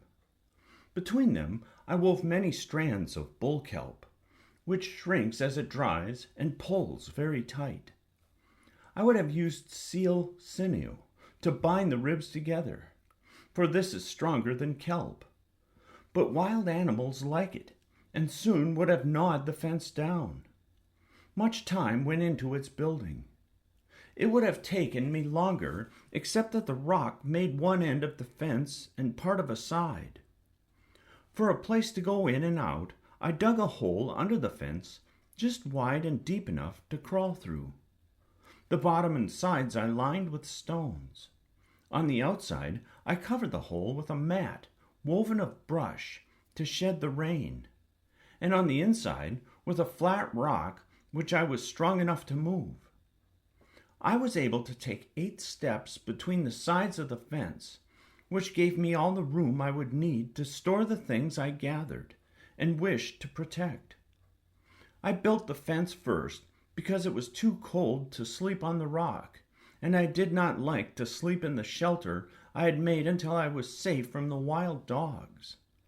The house took longer to build than the fence because it rained many days, and because the wood which I needed was scarce.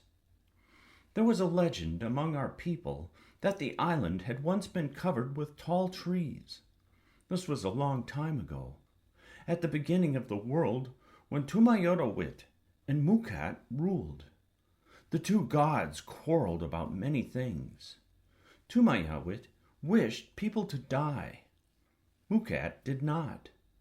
𝘠𝘪𝘬𝘷 angrily went down to another world, under this world, taking his belongings with him, so people died because he did. In that time there were tall trees, but now there were only a few in the ravines, and these were small and crooked. It was very hard to find one that would make a good pole. I searched many days, going out early in the morning and coming back at night, before I found enough for the house. I used the rock for the back of the house, and the front I left open, since the wind did not blow from this direction. The poles I made of equal length, using fire to cut them as well as a stone knife, which caused me much difficulty. because I had never made such a tool before.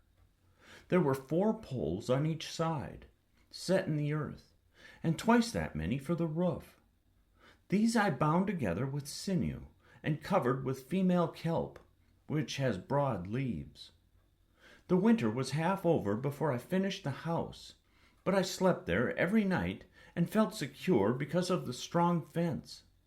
The foxes came when I was cooking my food and stood outside gazing through the cracks, and the wild dogs also came, gnawing at the whale ribs, growling because they could not get in.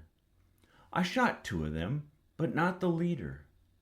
While I was building the fence and the house, I ate shellfish and perch, which I cooked on a flat rock. Afterwards, I made 2 utensils. Along the shore there were stones that the sea had worn smooth.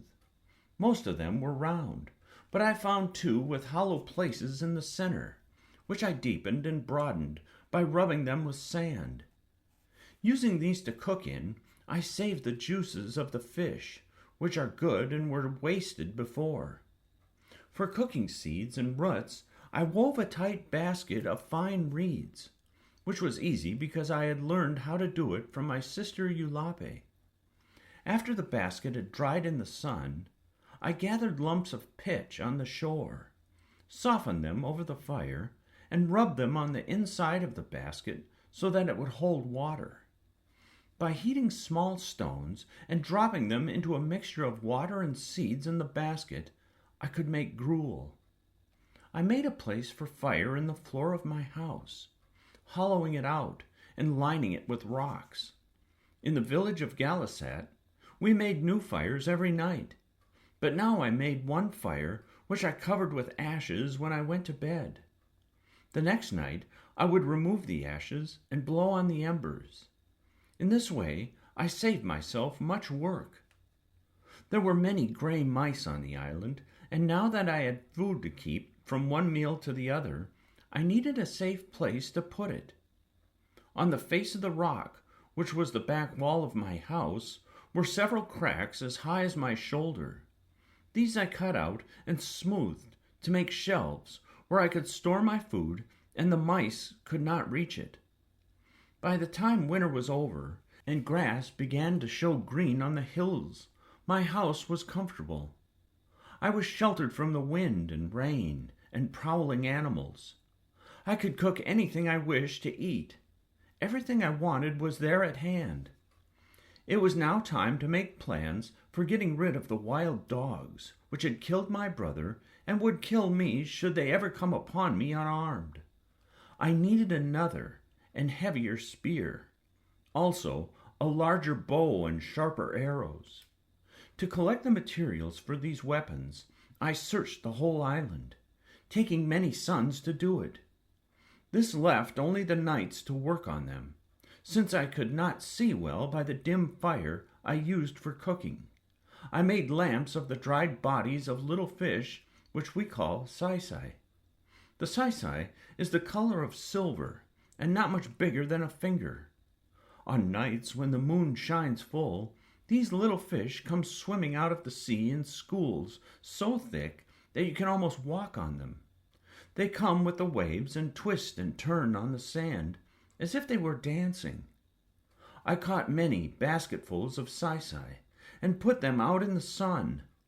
Hung up by their tails from the poles of the roof, they made much odor, but burned with a very clear light. I made the bow and arrows first, and was pleased when I tried them that I could shoot farther and much straighter than I had before. The spear I left to the last. I wondered as I smoothed and shaped the long handle, and fitted a stone collar around the end both to give the spear weight and to hold the spear point, if I could make this point the way the men of our tribe did, from the tooth of a sea elephant. Many nights I thought about it, wondering how I could possibly kill one of these great beasts. I could not use a net of kelp, because that needed the strength of several men. Nor could I remember that a bull elephant had ever been killed with an arrow or with a spear. Only after they had been caught in a net were they killed and then with a club. We killed many cows for their oil, using spears, but the teeth were not large. How I would do this I did not know, yet the more I thought about it, the greater was my determination to try, for there was nothing to be found on the island that made such good spear points as the tusk-like teeth of the bull sea elephant. Chapter 13. I did not sleep much the night before I went to the place of the sea elephants. I thought again about the law that forbade women to make weapons. I wondered if my arrows would go straight, and, if they did, would they pierce the animal's tough hide? What if one of the bulls turned on me? What if I were injured and then had to fight the wild dogs as I dragged myself homeward? I thought about these things most of the night, but with the sun I was up and on my way to the place where the sea elephants lived. When I reached the cliff, the animals had left the reef and gathered along the shore. Like gray boulders, the bulls sat on the pebbly slope. Below them, the cows and their babies played in the waves. Perhaps it is not right to speak of young sea elephants as babies, for they are as large as a man, but they are still babies in many ways. They follow their mothers around, waddling along on their flippers like children learning to walk, making crying sounds and sounds of pleasure that only the young make. And before they will leave the shore and learn to swim, their mothers have to push them into the sea, which is often difficult to do because of their size. Some distance separated the bulls from each other, for they are bad-tempered, very jealous by nature, and quick to fight over anything that displeases them. There were 6 of them below me on the slope, each sitting alone like a great chief, watching his herd of cows and babies. The cow was a smooth body, and a face that looks much like that of a mouse, with a sharp-pointed nose and whiskers. But the bull is different. His nose has a large hump on it, which hangs down over his mouth. His skin is rough and looks like wet earth that has dried in the sun and cracked. He is an ugly animal. From the top of the cliff I looked down at each of the sea elephants and tried to choose the smallest of the 6. They were all the same size, save one, which was the farthest from me and partly hidden by a rock. He was about half as large as the others, a young bull. Since no cows were playing among the waves in front of him, I knew that he did not have a herd of his own, and for that reason would not be so wary or quickly angered. Quietly, I let myself down over the edge of the cliff. To reach him, I had to pass behind the others, being careful not to alarm them.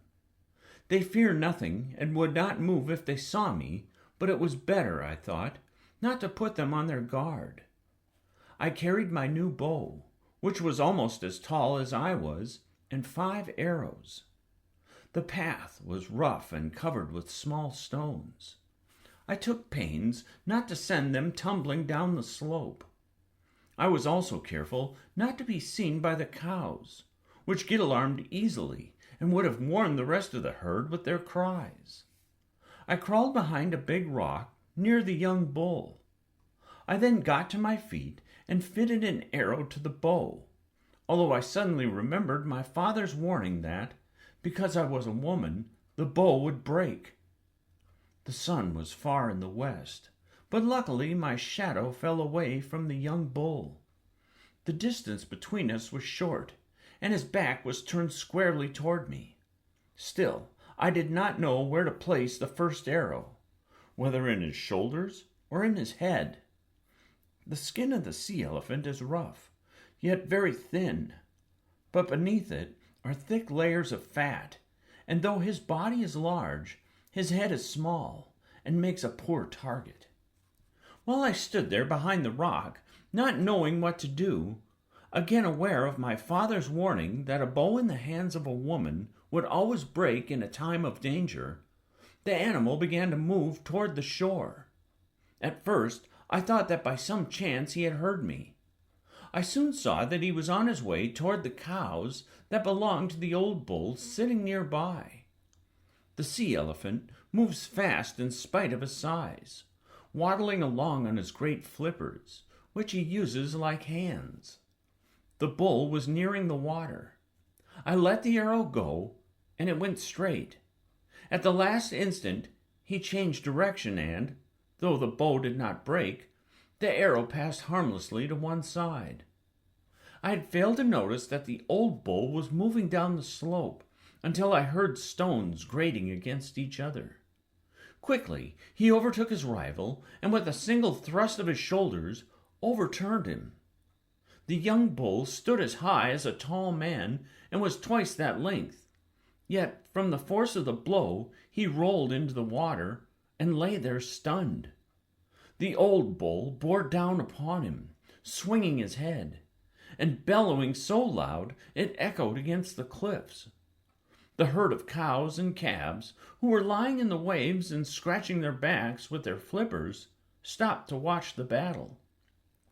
2 of the cows were in the bull's path as he waddled toward his rival, but he went over them as if they were small stones.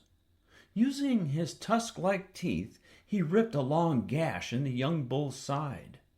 The young bull raised himself, and as he turned, his small eyes shone fiercely red. When the old bull slashed at him again, he struck first and sunk his teeth into the other's neck. He did not let go, and the 2 rolled over in the waves, splashing water high into the air. The cows had scattered by now, but the other bulls still sat quietly on the slope. The 2 fighters paused, getting ready for a new attack. It was a good chance to send an arrow into the young bull, who lay on his back with his teeth still grasping the other's neck. But I hoped that he would win the battle, and I stood there and did not move. The old bull had many deep scars on his head and shoulders from battles he had fought before. Suddenly he lashed out with his tail, trying to lose the hold on his neck, and struck the side of a rock. With his tail against the rock, he flung his body out of the water and thus broke away. He came quickly up the slope, his great mouth open, the young bull close behind him. He came toward me, and, in haste to get out of his way, not knowing whether he was bent on attacking me, I stepped back. In doing so, I tripped over a stone and fell to my knees. I felt a sharp pain in my leg, but was quickly up. By this time, the old bull had whirled around and turned upon his pursuer so fast that the young bull was taken by surprise. Again, the young bull's flank was ripped deep, and again the force of the blow threw him backward into the water. The waves grew redder from his blood, but this time he rolled over and was waiting for the charge. He met the old bull with his shoulder. The sound was like rocks crashing together. Once more the young bull caught the other's throat, and together they disappeared beneath a wave. When they came up, they were still locked together. The sun had gone down, and it was so dark I could no longer see clearly.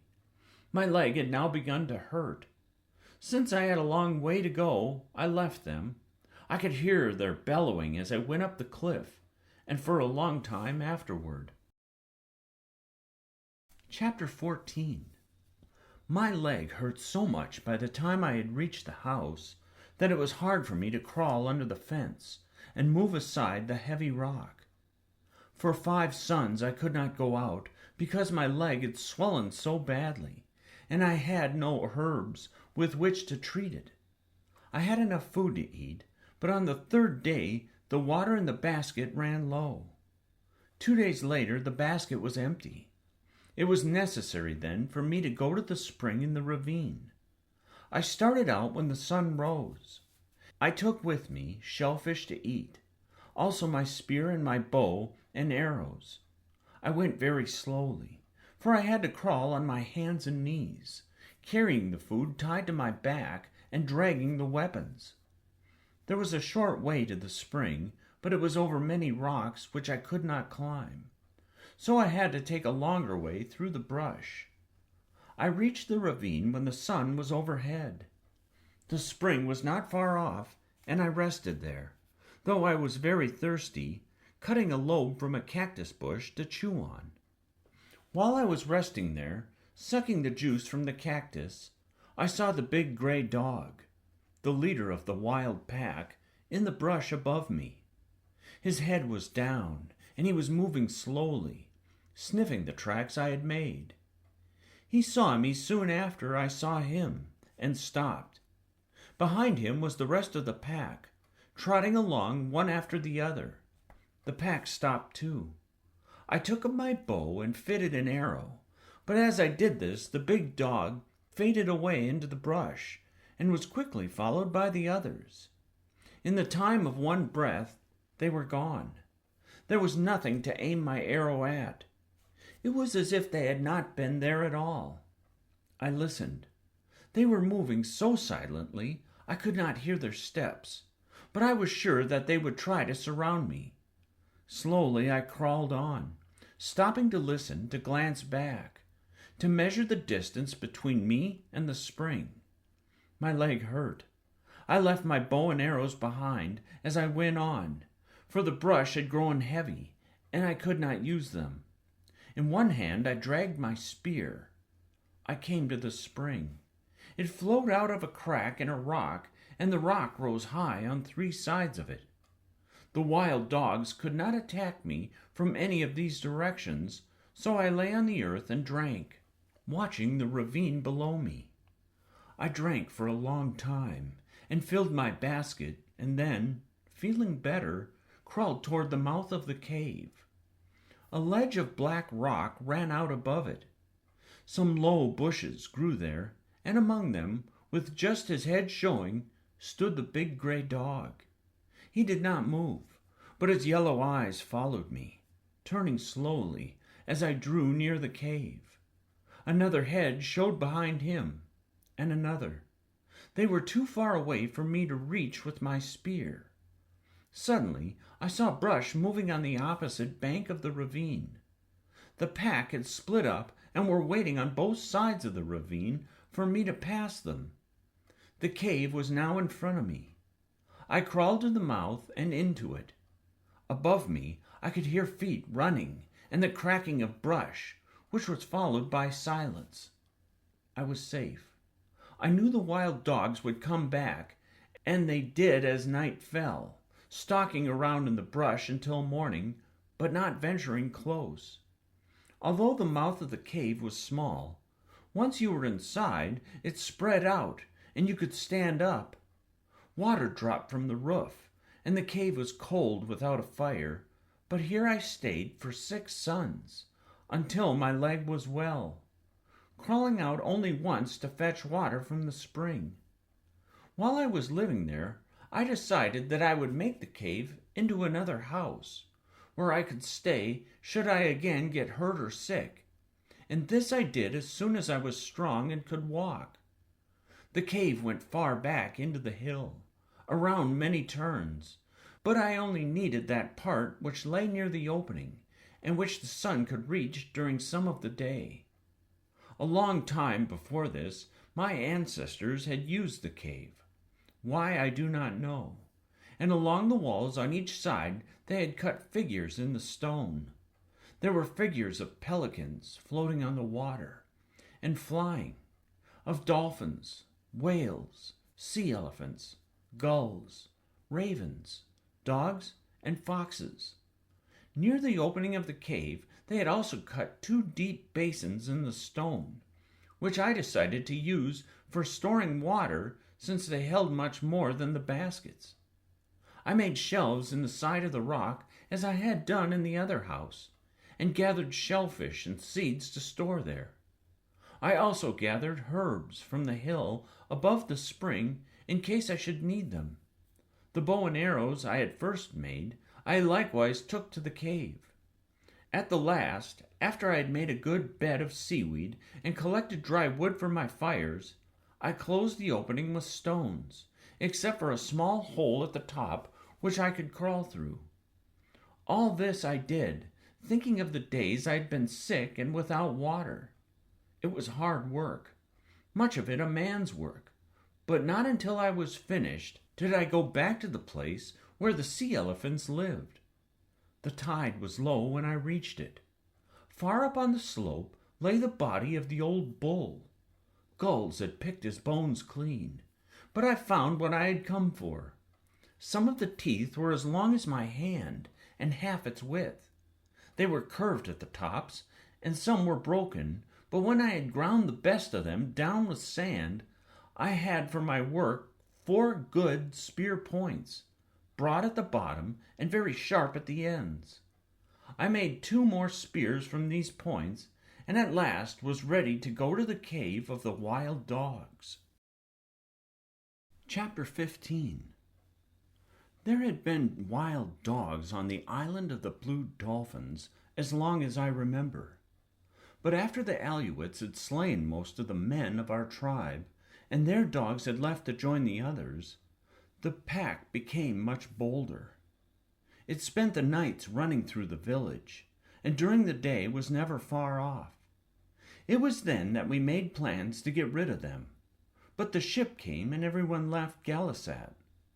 I am sure that the pack grew bolder because of their leader, the big one with the thick fur around his neck and the yellow eyes. I'd never seen this dog before the Aleuts came, and no one else had, so he must have come with them and been left behind when they sailed away. He was a much larger dog than any of ours, which besides have short hair and brown eyes. I was sure that he was an Aleut dog. Already I had killed 5 of the pack, but there were many left, more than in the beginning, for some had been born in the meantime. The young dogs were even wilder than the old ones. I first went to the hill near the cave when the pack was away, and collected armloads of brush, which I placed near the mouth of their lair. Then I waited until the pack was in the cave. It went there early in the morning to sleep after it had spent the night prowling. I took with me the big bow and 5 arrows and 2 of the spears. I went quietly, circling around the mouth of the cave, and came up to it from the side. There I left all of my weapons except 1 spear. I set fire to the brush and pushed it into the cave. If the wild dogs heard me, there was no sound from them. Nearby was a ledge of rock which I climbed, taking my weapons with me. The fire burned high. Some of the smoke trailed out over the hill, but much of it stayed in the cave. Soon the pack would have to leave. I did not hope to kill more than 5 of them because I had only that many arrows. But if the leader was one of the 5, I would be satisfied. It might be wiser if I waited and saved all my arrows for him, and this I decided to do. None of the dogs appeared before the fire died. Then 3 ran out and away.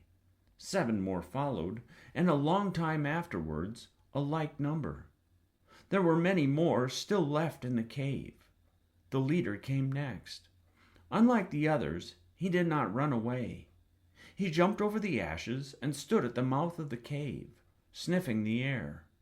I was so close to him that I could see his nose quivering, but he did not see me until I raised my bow. Fortunately, I did not frighten him. He stood facing me, his front legs spread as if he were ready to spring. His yellow eyes narrowed to slits. The arrow struck him in the chest. He turned away from me, took 1 step, and fell. I sent another arrow toward him, which went wide. At this time, 3 more dogs trotted out of the cave.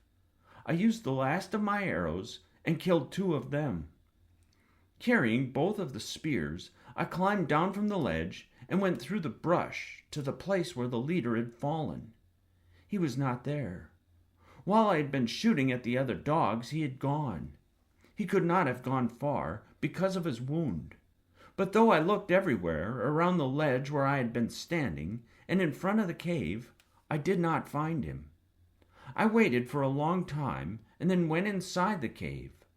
It was deep, but I could see clearly. Far back in a corner was the half-eaten carcass of a fox. Beside it was a black dog with 4 gray pups. One of those pups came slowly toward me, a round ball of fur that I could have held in my hand. I wanted to hold it, but the mother leaped to her feet and bared her teeth. I raised my spear as I backed out of the cave, yet I did not use it.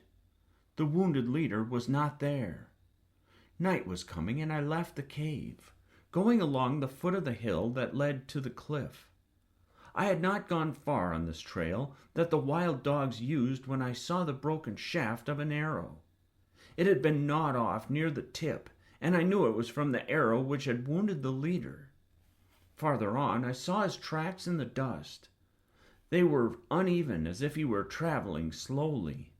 I followed them toward the cliff, but finally lost them in the darkness. The next day and the next it rained, and I did not go to look for him.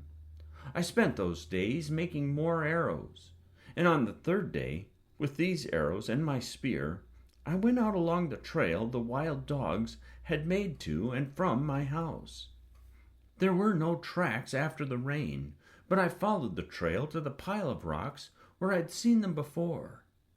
On the far side of the rocks, I found the big gray dog. He had the broken arrow in his chest, and he was lying with one of his legs under him.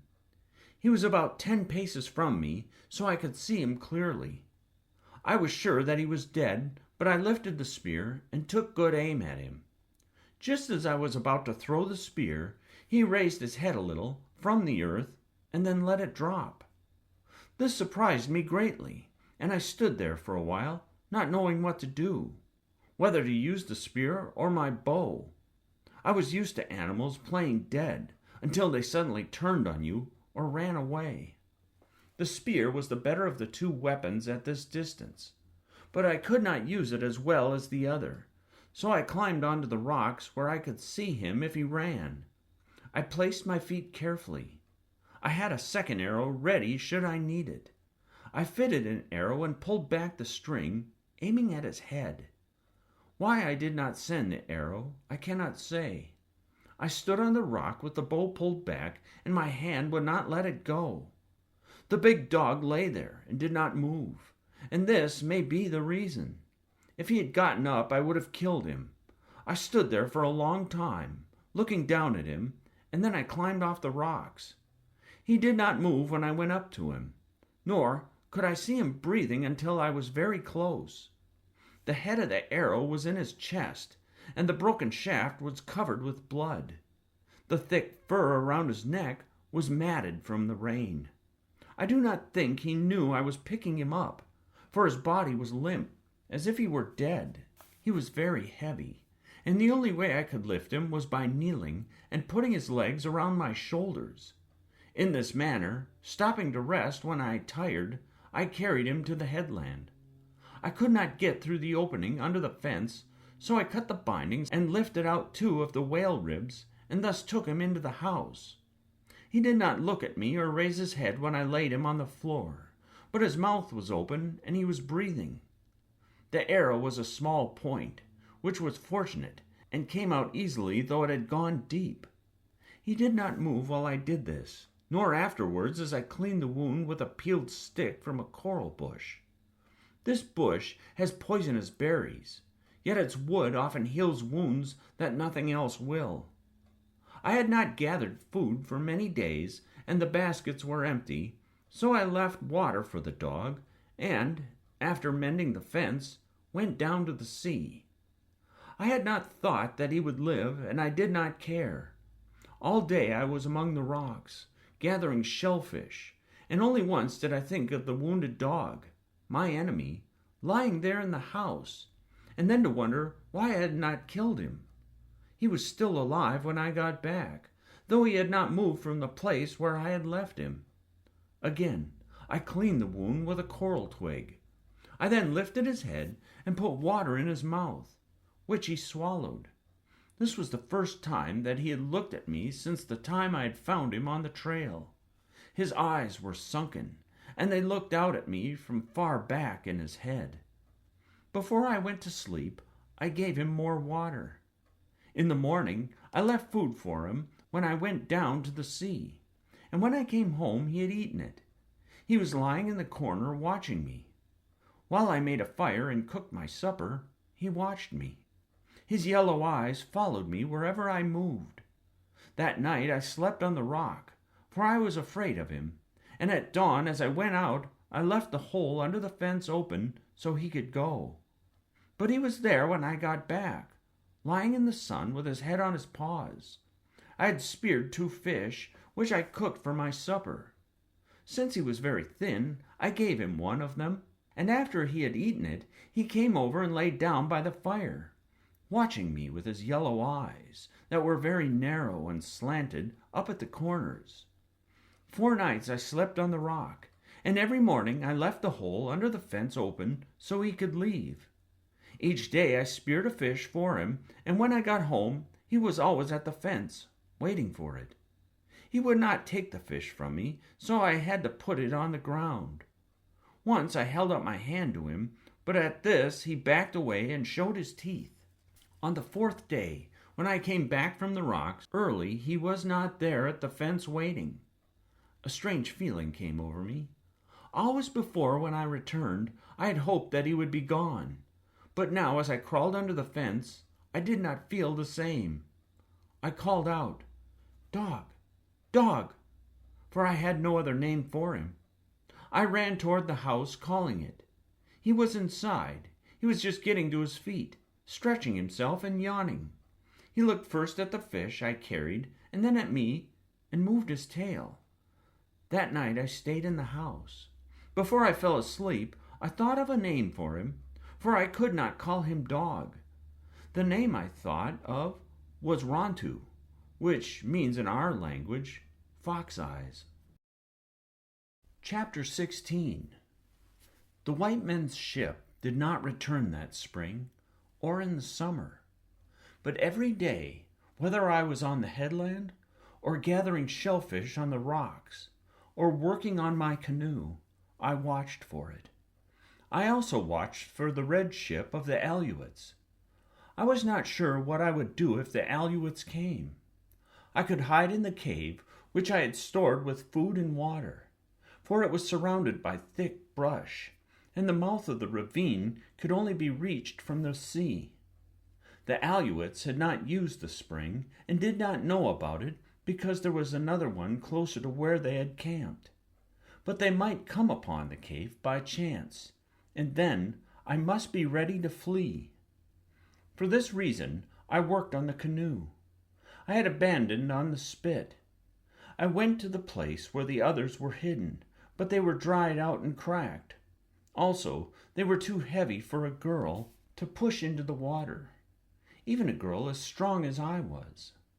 The tides had almost buried the canoe, and I labored many days to dig it out of the sand. Since the weather was warm, I did not go back and forth to my house on the headland, but cooked my meals on the sandpit, and at night slept in the canoe, which saved much time. Even this canoe was too big for me to pull easily in and out of the water, so I set about making it smaller. I did this by loosening all the planks, by cutting the sinews, and heating the pitch that bound them together.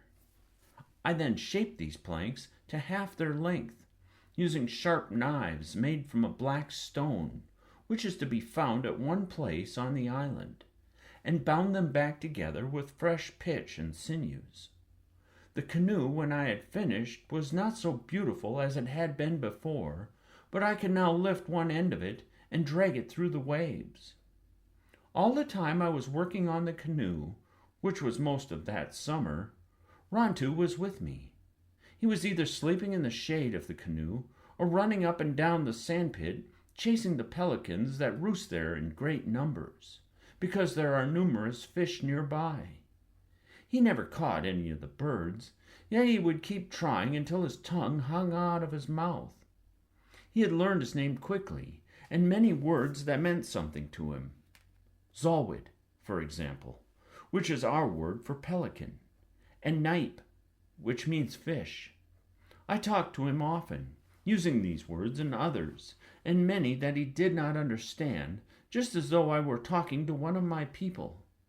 "Rontu," I would say, after he had stolen the special fish I had speared for my supper, "tell me why it is that you are such a handsome dog and yet such a thief." He would put his head on one side and then the other, although he knew only two of the words, and look at me. Or I would say, "It is a beautiful day. I have never seen the ocean so calm, and the sky looks like a blue shell. How long do you think these days will last?" Rontu would look up at me just the same, though he understood none of the words, acting as if he did. Because of this, I was not lonely. I did not know how lonely I'd been until I had Rontu to talk to. When the canoe was finished and the pitch had dried, I wanted to find out how it went through the water, and if the planks leaked. So we set off on a long voyage around the island.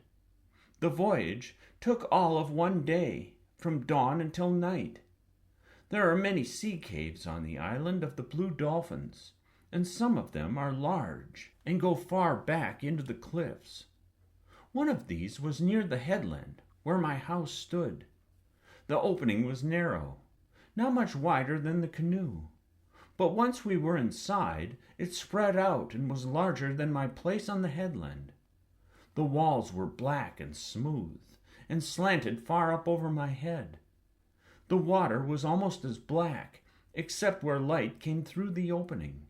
Here it was a gold color, and you could see fish swimming around. They were different from the fish on the reefs, having larger eyes and fins that drifted out from their bodies like kelp. This place opened into another, which was smaller and so dark I could see nothing. It was very silent in there, with no sound of the waves on the shore, and only the lapping of the water against the rocky walls.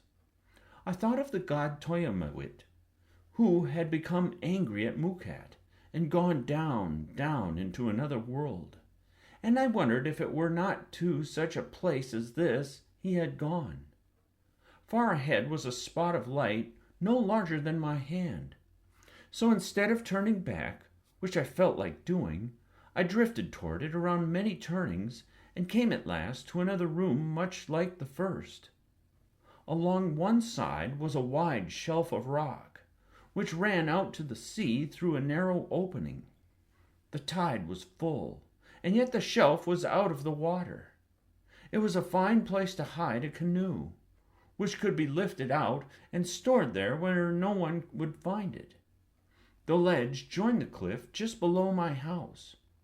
All I needed was a trail down to the cave, and then the canoe would be close at hand. "We have made a great discovery," I said to Rontu. Rontu did not hear me. He was watching a devilfish just beyond the opening of the cave. This fish has a small head with eyes that bulge and many arms. All day Rontu had been barking at the cormorants, the gulls, the seals, at everything that moved. Now he was quiet, watching the black thing in the water. I let the canoe drift along and knelt down out of sight until I could pick up my spear. The devilfish was in front of us, swimming slowly near the surface, moving all his arms at once. Large devilfish are dangerous if you are in the sea, for their arms are as long as man, and they can quickly wrap them around you. They also have a big mouth and a sharp beak where their arms join their head. This one was the largest I had ever seen.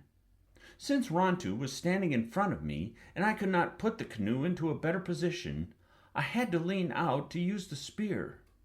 As I did so, the devilfish saw my movement and let loose in the water a black cloud of liquid, which instantly hid him from view. I knew that the devilfish would not be in the center of this cloud, that he had left it behind. I therefore did not aim my spear at it, but picked up the paddle and waited until he appeared. He was now twice the length of the canoe from me, and though I paddled fast, I could not overtake him. "Rontu," I said, for he was watching the black cloud in the water, You have much to learn about the devilfish." Rontu did not look at me or bark. He put his head to one side and then the other, still puzzled. More so when the cloud disappeared and nothing was left except clear water. Devilfish is the best food in the seas. The flesh is white and tender and very sweet, but they are difficult to catch without a special kind of spear, which I now decided to make during the winter when I would have much time. I took the canoe to Coral Cove, not far from the cave, and pulled it up on the shore out of reach of the winter storms. There it would be safe until spring, when I would hide it in the cave that Rontu and I had found. It was easy to paddle and did not leak. I was very happy. Chapter 17. Storms came early with rain, and between the rains, fierce winds struck the island and filled the air with sand. During this time, I made myself another dress, but most of the days I spent fashioning a spear to catch the giant devilfish. I had seen this spear made, as I had seen my father make bows and arrows, yet I knew little about it, no more than I had about the others. Still, I remembered how it looked and how it was used. From these memories I made it after many errors and many hours of work, sitting on the floor while Rontu slept nearby, and the storms beat upon the roof. 4 of the sea elephant teeth were left, and though I broke all except one, this I worked down to a head with a barbed point. I then made a ring and fastened it to the end of the shaft, and into this ring fitted the head, which was tied to a long string made of braided sinew. When the spear was thrown and struck a devilfish, the head came loose from the shaft. The shaft floated on the water, but the pointed barb was held by the string which was tied to your wrist. This spear was especially good because it could be thrown from a distance. On the first day of spring, I went down to Coral Cove with my new spear. I knew it was spring because that morning at dawn, the sky was filled with flocks of darting birds. They were small and black and came only at this time of year. They came out of the south and stayed for 2 suns, hunting food in the ravines, and then flew off in one great flight toward the north. Rontu did not go with me to the beach because I had let him out of the fence and he had not returned. The wild dogs had been to the house many times that winter, and he had paid no heed to them. But the night before, after they had come and gone, he had stood at the fence. He stood and whined and walked up and down.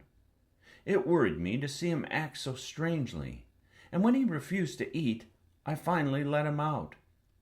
Now I pushed the canoe into the water and drifted toward the reef where the devilfish lived. The water was so clear that it was like the air around me.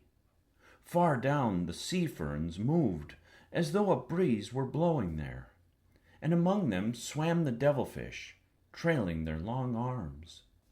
It was good to be on the sea after the winter storms, with the new spear in my hand, but all the morning as I hunted the giant devilfish, I kept thinking of Rontu. I should have been happy, yet thinking of him, I was not.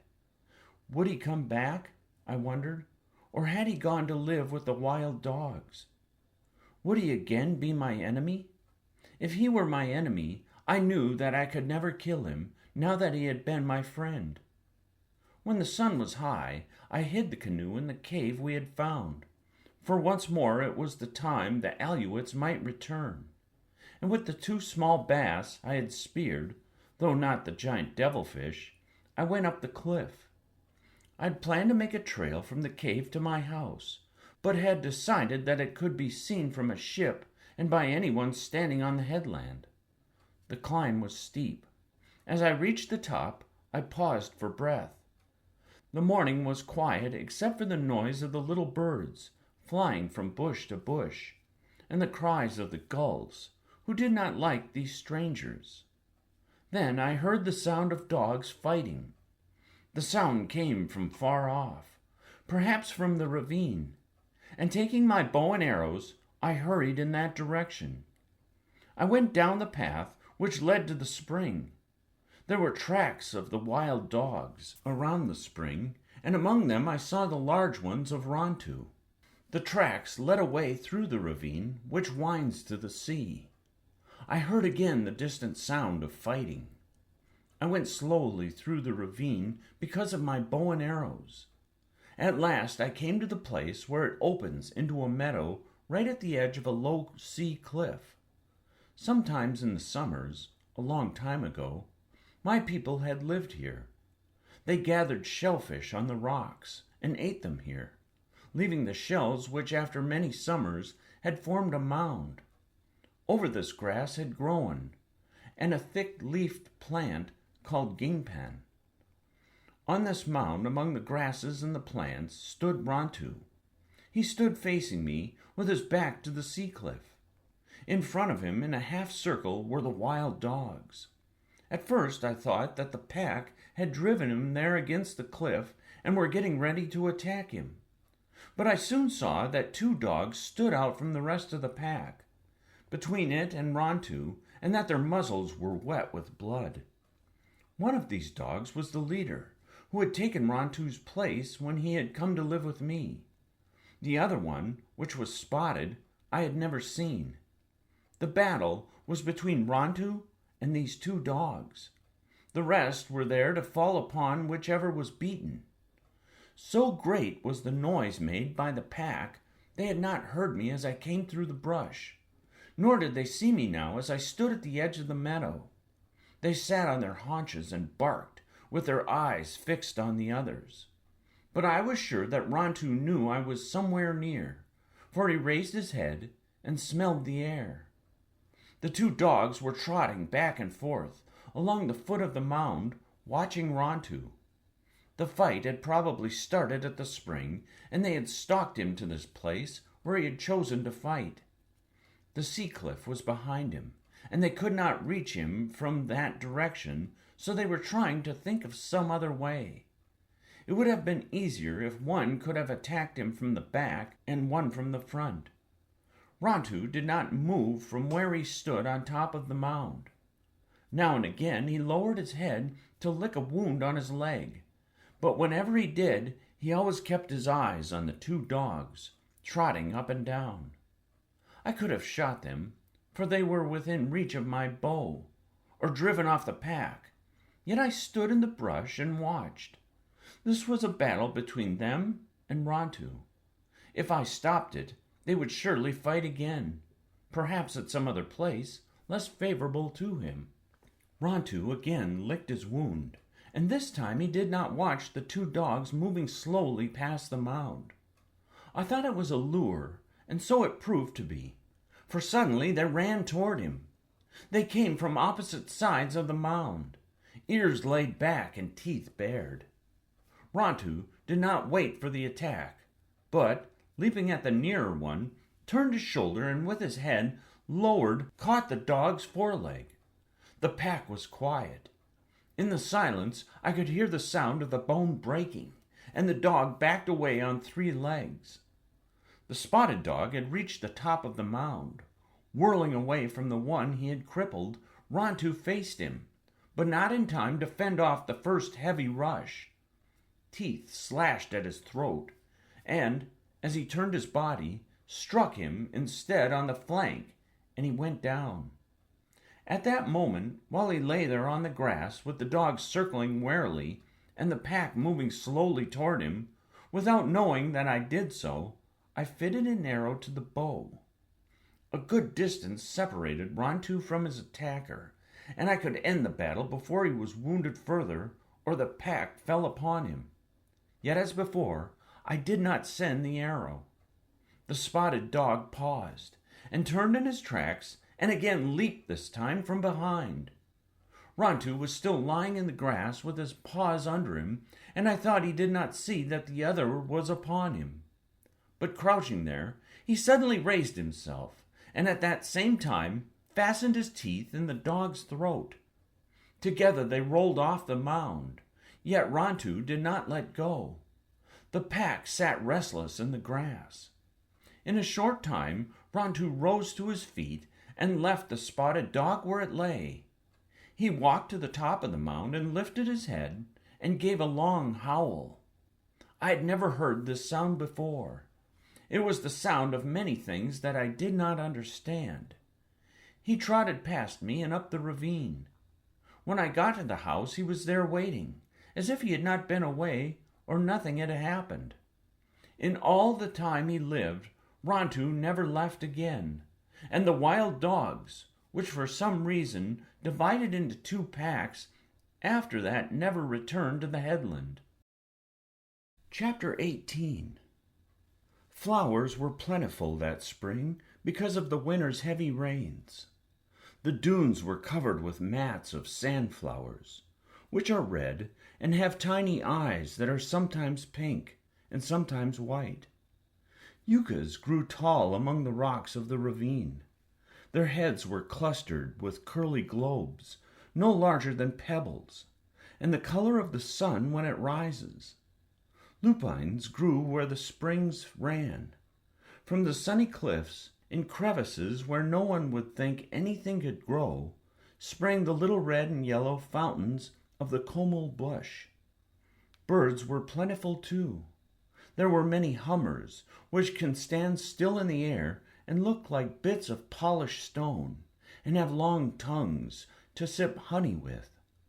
There were blue jays, which are very quarrelsome birds, and black and white peckers that pecked holes in the yucca stalks and the poles of my roof, even in the whalebones of the fence. Red-winged blackbirds also came flying out of the south, and flocks of crows, and a bird with a yellow body and a scarlet head, which I had never seen before. A pair of these birds made a nest in a stunted tree near my house. It was made from strings of the yucca bush, and had a small opening at the top and hung down like a pouch. The mother laid 2 speckled eggs, which she and her mate took turns sitting on. After the eggs hatched, I put the shreds of abalone under the tree, and these she fed her young. The young birds were not like their mother and father, being gray and very ugly. But anyway, I took them from the nest and put them in a small cage that I made of reeds. So later in the spring, when all the birds except the crows left the island and flew off to the north, I had these 2 for friends. They soon grew beautiful feathers, like those of their parents, and began to make the same sound, which was reap, reap, but it was soft and clear, and much sweeter than the cries of the gulls, or the crows, or the talk of the pelicans, which sounds like the quarreling of toothless old men. Before summer came, the cage was too small for my 2 birds, but instead of building a larger one, I cut the tips of their wings, 1 wing of each, so they could not fly away, and let them loose in the house. By the time their wings had grown out, they had learned to take food from my hand. They would jump down from the roof and perch on my arm and beg, making their reap-reap sound. When their wings began to feather out, I cut them again. This time I let them loose in the yard, where they hopped around hunting food, perching on 𝘊𝘪𝘬𝘦, who by now had gotten used to them. The next time they feathered out, I did not trim their wings, but they never flew farther away than the ravine, and would always come back at night to sleep, and, no matter how much they had eaten, to ask for food. One, because he was larger, I called 𝘚𝘪𝘬𝘦. I named him after a young man I liked who had been killed by the Aleuts. The other was called 𝘚𝘪𝘵𝘀, which was a name I wished I'd been called instead of Karana. During the time that I was taming the birds, I made another skirt. This one I also made of yucca fibers softened in water and braided into twine. I made it just like the others, with folds running lengthwise. It was open on both sides and hung to my knees. The belt I made of sealskin, which could be tied in a knot. I also made a pair of sandals from sealskin for walking over the dunes when the sun was hot, or just to be dressed up when I wore my new skirt of yucca twine.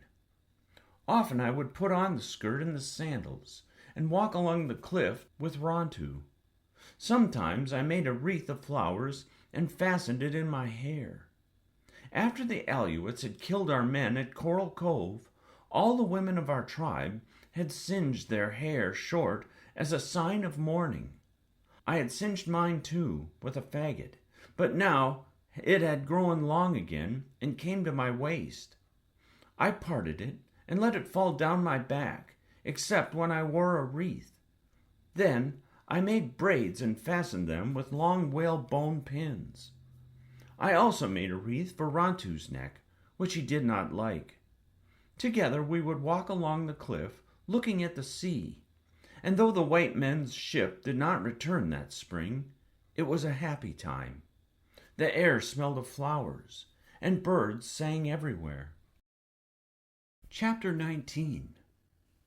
Another summer had come, and still I had not speared the giant devilfish that lived near the cave. Every day during the spring, 𝘊𝘳𝘪𝘬𝘦 and I went to look for him. I would put the canoe in the water and paddle slowly through the cave, from one opening to the other, often several times. I saw many devilfish there where the black water is streaked with light, but not the giant one. At last I gave up looking for him and began to gather abalones for winter. The red shells hold the sweetest meat and are best for drying, though the green ones and the black are also good. Because the red ones are the sweetest, starfish prey upon them. This star-shaped creature places itself over the shell of an abalone, with its 5 arms spread out against the rock to which the abalone is fastened. It holds the shell with its suckers, and then begins to lift itself.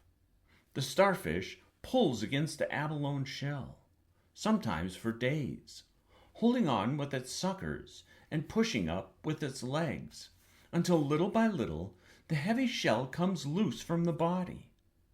One morning we left the cave and paddled out to the reef which is joined to it. For many days I had been gathering a few shellfish on the rocks at Coral Cove, but I had been watching the reef and waiting for the right time to harvest. This is when there are few starfish feeding, for they are as hard to pry loose from an abalone as an abalone is to pry from a rock. The tide was low, and the reef rose far out of the water. Along its sides were great numbers of red abalones, and very few starfish. So before the sun was high, I filled the bottom of the canoe. The day was windless, and since I had all I could carry, I tied the canoe, and with 𝘊𝘳𝘪𝘬𝘦 following me, climbed onto the reef to look for fish to spear for our supper. Blue dolphins were leaping beyond the kelp beds. In the kelp, otter were playing at the games they never tire of. And around me, everywhere, the gulls were fishing for scallops, which were numerous that summer. They grow on the floating kelp leaves, and there were so many of them that much of the kelp near the reef had been dragged to the bottom. Still there were scallops that the gulls could reach, and taking them in their beaks, they would fly far above the reef and let them drop. The gulls would then swoop down to the rocks and pick the meat from the broken shells. Scallops fell on the reef like rain, which amused me, but not 𝘊𝘳𝘪𝘬𝘦, who could not understand what the gulls were doing. Dodging this way and that, I went to the end of the reef where the biggest fish live. With a sinew line and a hook made of abalone shell, I caught 2 that had large heads and long teeth, but are good to eat. I gave one to 𝘊𝘳𝘪𝘬𝘦, and on the way back to the canoe gathered purple sea urchins to use for dyeing. 𝘊𝘳𝘪𝘬𝘦, who was trotting along in front of me, suddenly dropped his fish and stood looking down over the edge of the reef. There, swimming in the clear water, was a devilfish. It was the same one I had been hunting for. It was the giant. Seldom did you see any devilfish here, for they like deep places, and the water along this part of the reef is shallow. Perhaps this one lived in the cave and came here only when he could not find food. 𝘊𝘪𝘬𝘦 made no sound. I fixed the head of the spear and the long string that held it to my wrist. I then crawled back to the edge of the reef. The giant had not moved. He was floating just below the surface of the water, and I could plainly see his eyes. They were the size of small stones and stood out from his head, with black rims and gold centers, and in the centers a black spot, like the eye of a spirit I had once seen on a night that rain fell and lightning forked in the sky. Where my hands rested was a deep crevice, and in it a fish was hiding. The giant was half the length of my spear from the reef, but while I watched, one of his long arms ran out like a snake and felt its way into the crevice. It went past the fish and along the side of the rock, and then the end of it curled back. As the arm gently wound itself around the fish from behind, I rose to one knee and drove the spear. I aimed at the giant's head, but though it was larger than my 2 fishes and a good target, I missed. The spear struck down through the water and slanted off. Instantly a black cloud surrounded the devilfish. The only thing I could see of him was one long arm still grasping his prey. I jumped to my feet to pull in the spear, thinking that I might have a chance to throw it again. As I did so, the shaft bobbed back to the surface, and I saw that the barbed point had come loose. At the same moment, the string tightened. My grip on it broke, and aware that I had struck the devilfish, I quickly dropped the coils I held. For when the string runs out fast, it burns your hands or becomes entangled.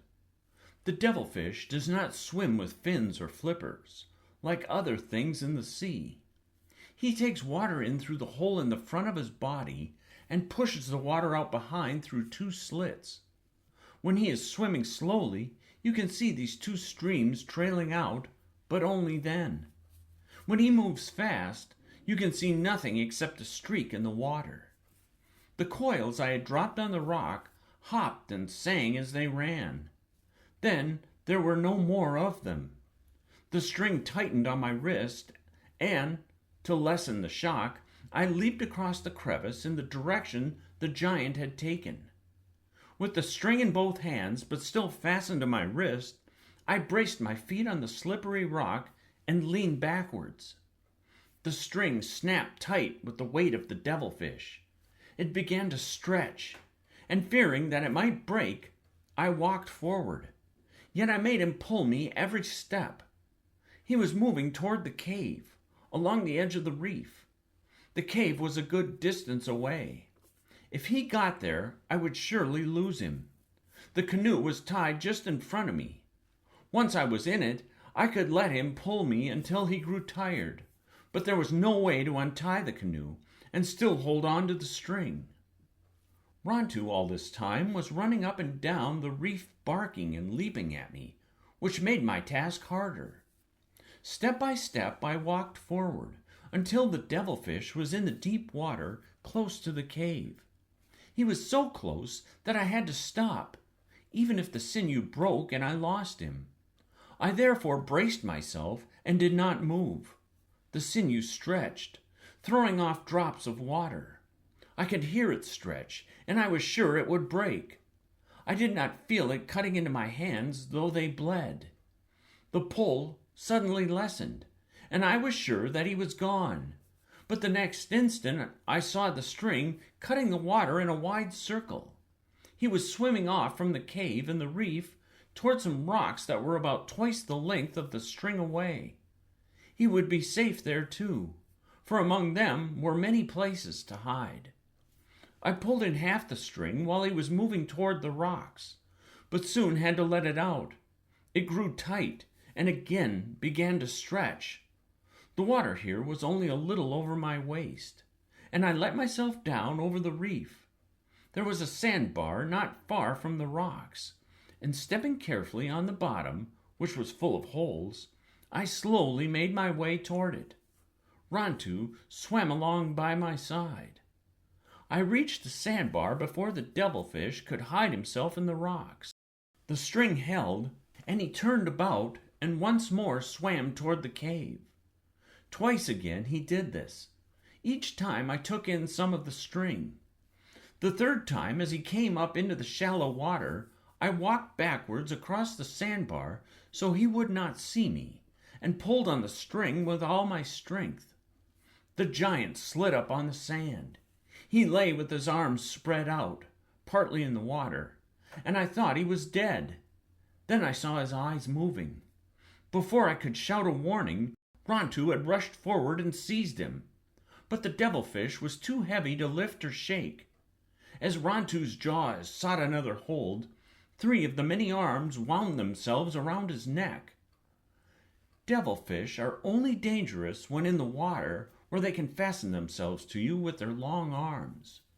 These arms have rows of suckers underneath them, and they can drag you under and hold you there until you drown.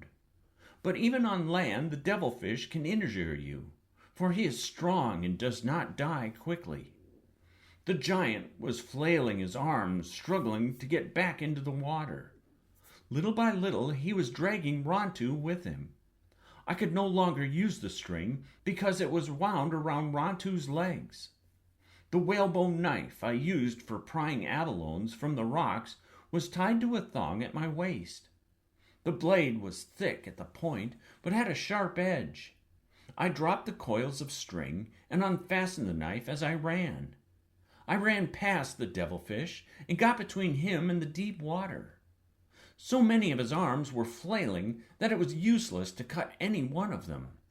One struck me on the leg and burned like a whip.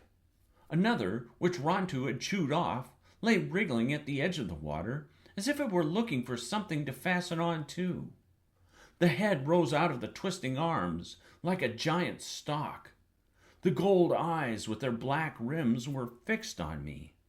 Above the sound of the waves and the water splashing and 𝘊𝘪𝘬𝘠's barking, I could hear the snapping of his beak, which was sharper than the knife I held in my hand. I drove the knife down into his body, and as I did this, I was suddenly covered, or so it seemed, with a countless number of leeches, sucking at my skin. Fortunately, one hand was free, the hand that held the knife, and again I struck down through the tough hide. The suckers, which were fastened to me and pained greatly, lessened their hold. Slowly the arms stopped moving and then grew limp. I tried to drag the devilfish out of the water, but my strength was gone. I did not even go back to the reef for my canoe, though I did take the shaft and the head of the spear, which had cost me much labor and the sinew line. It was night before 𝘊𝘪𝘬𝘦 and I got back to the house. 𝘊𝘪𝘬𝘦 had a gash on his nose from the giant's beak, and I had many cuts and bruises. I saw 2 more giant devilfish along the reef that summer, but I did not try to spear them. Chapter 20. I gathered 2 more canoe loads of abalones soon after that, mostly the sweet red ones, which I cleaned and carried to the house. Along the south part of the fence, where the sun shone most of the day, I built long shelves out of branches and put the meat up to dry. Abalones are larger than your hand and twice as thick when fresh, but they shrink small in the sun, so you have to dry many. In the old days on the island, there were children to keep away the gulls, which would rather feast on abalones than anything else. In one morning, if the meat was left unguarded, they could fly off with a month's harvest. At first, whenever I went to the spring or to the beach, I left 𝘊𝘪𝘬𝘦 behind to chase them off. But he did not like this and howled all the time I was gone. Finally, I tied strings to some of the abalone shells and hung them from poles. The insides of the shells are bright and catch the sun, and they turn one way and another in the wind. After that, I had little trouble with the gulls. I also caught small fish in a net I had made and hung them up to dry for winter light. With meat drying on the shelves, and the shells flashing and turning in the wind, and the strings of fish hanging on the fence, the yard looked as if a whole village were living there on the headland instead of just 𝘍𝘪𝘬𝘦 and me. Every morning after I had gathered food for winter, we went out on the sea. At the end of summer, I would gather roots and seeds to store. But now there was nothing that needed to be done. We went many places those first days of summer.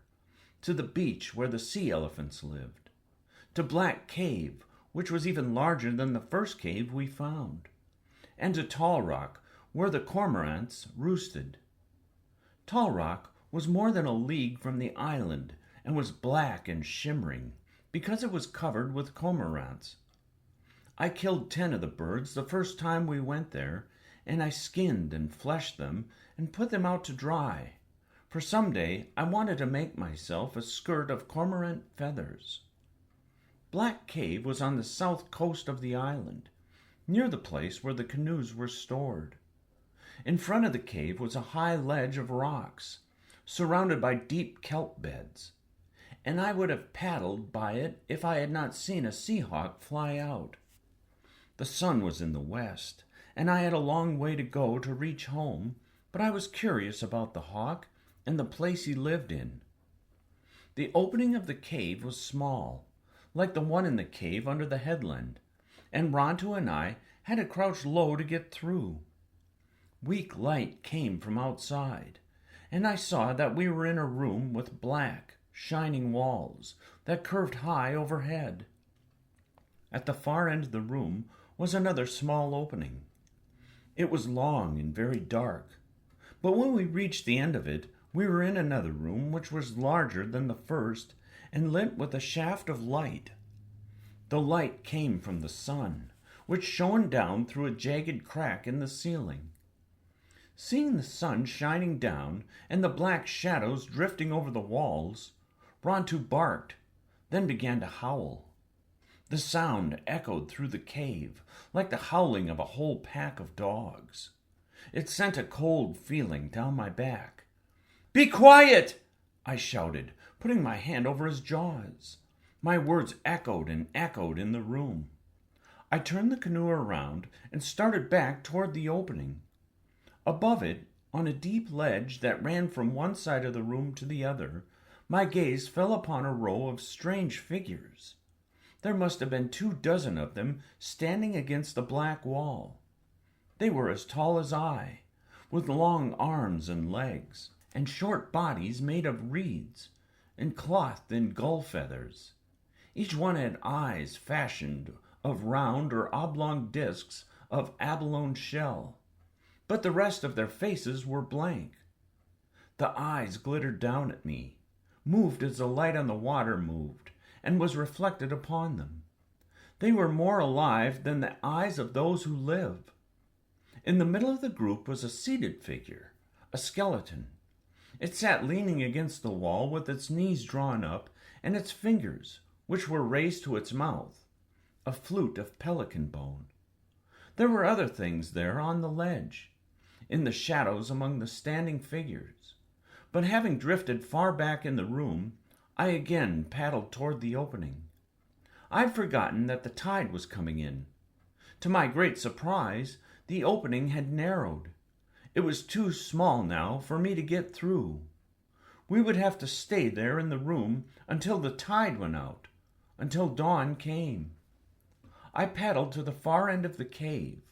I did not look back at the glittering eyes of the figures on the ledge. I crouched in the bottom of the canoe and watched the shaft of light grow weak. The opening out to the sea grew smaller and finally disappeared. Night came, and a star showed through the crevice overhead. This star passed out of sight, and another took its place. The tide lifted the canoe higher in the room, and as the water lapped against the walls, it sounded like the soft music of a flute. It played many tunes through the long night, and I slept little, watching the stars change. I knew that the skeleton who sat on the ledge playing his flute was one of my ancestors, and the others with the glittering eyes, though only images, were too. But still I was sleepless and afraid. With the first light, another high tide almost setting, we left the cave. I did not look up at those standing quietly on the ledge, or at the flute player playing for them, but paddled fast out into the morning sea. Nor did I look back. "I suppose this cave once had a name," I said to 𝘊𝘬𝘪𝘬𝘦, who was as glad to be free as I was, "but I have never heard of it or heard it spoken about. We will call it Black Cave, and never in all our days go there again." When we came back from our voyage to 𝘚𝘪𝘵𝘩, I hid the canoe in the cave below the headland. It was hard work, but each time I would lift the canoe from the water and onto the ledge, even though I planned to go out the next morning. 2 summers had come and gone, and the Aleut hunters had not returned. Yet during these days I always looked for them. At dawn, as 𝘊𝘬𝘪𝘬 and I went down the cliff, I would watch the ocean for their sails. The summer air was clear, and I could see many leagues. Wherever we went in the canoe, I would never be gone longer than half a day. On the way home, I always paddled close to the shore and looked for them. It was the last time that we went to 𝘚𝘪𝘥𝘦 that the Aleuts came. I had hidden the canoe and climbed the cliff with the 10 cormorant skins slung over my back. At the top of the cliff I stood for a while, gazing at the sea. There were some small clouds on the water. One of them, the smallest, did not look like the others, and as I watched, I saw that it was a ship. The sun made bright scales on the water, but I could see clearly. There were 2 sails, and it was a ship coming toward the island. For a long time I could not tell the color of the sails. I wondered if it could be the white men, though now I thought about them little, and seldom looked for them. I left the cormorants hanging on the fence and went to the rock on the headland. I could see no better from the rock because the sun was low, and the whole ocean was covered with light. Then, as I stood there, I remembered that the white men's ship would come from the east. This one had come from a different direction, from the north. I was still not sure that it belonged to the Aleuts, but I decided to pack the things that I would take to the cave in the ravine. There was much to take. My 2 birds, the skirts I had made, the stone utensils, my beads and earrings, the cormorant feathers, and all of my baskets and weapons. The abalones were not yet dry, so I would have to leave them. When I had packed everything and put it beside the hole under the fence, I went back to the headland. I lay on the rock so I would not be seen, and peered over its rim toward the north. For a moment I did not find the ship, and then I saw that it had traveled faster than I thought it would. It was already rounding the kelp bed, close to the rocks of Coral Cove. The last of the sun shone on the ship of the bow, which was made like the beak of a bird, and on the 2 red sails. I knew that the Aleuts would not come on shore in the dark, and that I had until morning to carry my things to the cave, but I did not wait. Most of the night I worked, making 2 trips to the cave. At dawn, when everything had been moved, I went back to the house for the last time. There I buried the ashes of my fires, and threw sand over the shelves in the floor. I took down the shells I had put up to scare the gulls, and tossed them and the abalones over the cliff. At last, with a pelican wing, I brushed away the marks of my feet. When I had finished, it looked as though no one had lived there for a long time. By now the sun was up, and I climbed onto the rock. The ship lay at anchor in the cove. Canoes were bringing goods to the shore, and some were out in the kelp beds, beginning to hunt for otter. There was a fire on the shore, and beside it a girl. She was cooking something, and I could see the fire shining on her hair. I did not stay long on the headland. Always in the past, I had gone to the ravine by a different way, so as not to wear a trail. This time, I went off toward the west, along the cliff, and then doubled back through the brush, being careful to leave no tracks. 𝘊𝘪𝘬𝘦𝘯𝘵's prints did not matter, because the Aleutians knew that there were dogs on the island. The cave was very dark, and I had trouble getting 𝘊𝘪𝘬𝘮 to go through the small opening. Only after I had crawled in and out several times would he follow me. I closed the opening with stones, and since I was tired, lay down and slept all that day. I slept until I could see the stars shining between the cracks in the rocks. Chapter 21. I did not take 𝘊𝘪𝘬𝘮 with me when I left the cave that night, and I closed the opening so that he would not follow me. For if the Aleutians had brought their dogs, he would surely smell them out. I went quietly through the brush to the headland. Before I had climbed to the top of the high rock, I could see the glow of the Aleut fires. They had camped on the mesa, at the place in the spring they had used before. It was less than half a league from my cave. I stood for a long time watching the fires, wondering if I should move to another part of the island, perhaps to the cave where the wild dogs had lived. I was not afraid that the men would discover me, because they worked on the beach or hunted in their canoes all day. It was the girl I was afraid of. The ravine was tangled with brush, which was hard to walk through, but in the ravine grew seeds and roots. Sometimes when she was out looking for food, she might wander by the spring and see that it was being used, and find my steps leading to the cave. I stood on the rock until the Aleut fires died. I thought of everything I could do, of the different places I could go, and at last decided to stay in the ravine. The far end of the island had no springs, and if I moved there, I would have no place to hide the canoe which I might need. I went back to the cave and did not leave it until the moon was full. There was little food left. 𝘊𝘪𝘬𝘮 and I climbed to the headland, and when we passed the house, I saw that 3 of the whale ribs had been cut from the fence. No one was there, or else 𝘊𝘪𝘬𝘮 would have barked. I waited until the tide was low, which was close to dawn, and filled a basket with seawater and abalones. We were back in the cave before it grew light. The seawater kept the abalones fresh, but when we had to go out again, the night was too dark to find our way to the reef. I therefore had to gather roots. I could never gather many before the sun rose, so I went out every morning until the next moon came. Then I went to the reef for abalones. During all this time, I saw none of the Aleutians, nor did the girl come near the cave, though I found her footsteps far down the ravine where she had been to dig roots. The Aleutians had not brought their dogs, which was fortunate, for they could have found 𝘊𝘪𝘬𝘮's tracks and followed us to the cave. The days were long for 𝘊𝘪𝘬𝘮 and me. At first, he would pace up and down the cave and stand at the opening, sniffing through the cracks.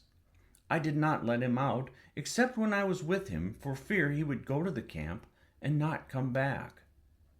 After a while he got used to this, and would lie all day and watch whatever I was doing. It was dark in the cave, even when the sun was high, so I burned the small fish I had stored. By their light I began to make a cormorant skirt, working every day on it. The 10 skins I had taken at 𝘚𝘪𝘥𝘦 were now dry and in condition to sew. All of them were made from male cormorants, whose feathers are thicker than those of the females and much glossier. The skirt of yucca fibers was simple to make. I wanted this one to be better, so I cut the skins carefully and sewed them with great care. I made the bottom first, putting the skins end to end, and using 3 of them. For the rest of the skirt, I sewed the others along their sides so that the feathers ran one way on the upper part and a different way along the bottom. It was a beautiful skirt, and I finished it on the day after the second moon. I had burned all of the little fish, and since I could catch no more until the 𝘓𝘓𝘬𝘠 left, I took the skirt outside to work on it there. I had found footsteps in the ravine twice again after the first time, but no closer to the cave.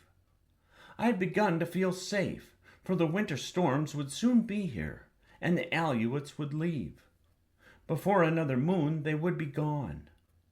I had never seen the skirt in the sunlight. It was black, but underneath were green and gold colors, and all the feathers shimmered as though they were on fire. It was more beautiful than I had thought it would be. I worked fast now that it was almost finished, yet from time to time I would stop to hold it against my waist. 𝘊𝘪𝘬𝘦, I said, feeling giddy with happiness. If you were not a male dog, I would make you one too, as beautiful as this. 𝘊𝘪𝘬𝘦, who was sprawled out at the mouth of the cave, raised his head and yawned at me and went back to sleep. I was standing in the sunlight, holding the skirt to my waist, when 𝘊𝘪𝘬𝘦 leaped to his feet. I heard the sound of steps. It came from the direction of the spring, and as I turned quickly, I saw a girl looking down at me from the brush. My spear stood beside the mouth of the cave within easy reach. The girl was not more than 10 paces from me, and with one movement I could have picked up the spear and thrown it. Why I did not throw the spear, I do not know, for she was one of the 𝘓𝘓𝘬𝘠 who had killed my people on the beach of Coral Cove. She said something, and 𝘊𝘪𝘬𝘦 left the mouth of the cave and walked slowly toward her. The hair raised on his neck, but then he walked to where she stood and let her touch him. The girl looked at me and made a motion with her hands, which I took to mean that 𝘊𝘪𝘬𝘦 was hers. "No!" I cried and shook my head. I picked up my spear. She started to turn, and I thought that she was going to flee back through the brush. She made another motion, which I took to mean that 𝘊𝘪𝘬𝘦 was now mine. I did not believe her. I held the spear over my shoulder, ready to throw. 𝘐𝑪𝑡𝑢𝑐, she said, pointing to herself. I did not say my name. I called 𝘊𝘪𝘬𝘦, and he came back. The girl looked at him, and then at me, and smiled. She was older than I, but not so tall. She had a broad face and small eyes that were very black. When she smiled, I saw that her teeth were worn down from chewing seal sinew, but they were very white. I was still holding the cormorant skirt, and the girl pointed to it and said something. There was one word, 𝘊𝘮𝘬, which sounded like a word that means pretty in our language. I was so proud of the skirt that I did not think. The spear was in my hand, but I held up the skirt so the sunlight could shine on all of it. The girl jumped down from the ledge and came over to me and touched it. 𝘊𝘮𝘬, she said again. I did not say the word, but she wanted to hold the skirt, and I gave it to her. She put it against her waist and let it fall from her hips, turning one way and the other. She was graceful, and the skirt flowed around her like water. But I hated the 𝘓𝘓𝘬𝘠 and took it from her. 𝘊𝘮𝘬, she said. I had not heard words spoken for so long that they sounded strange to me. Yet they were good to hear, even though it was an enemy who spoke them.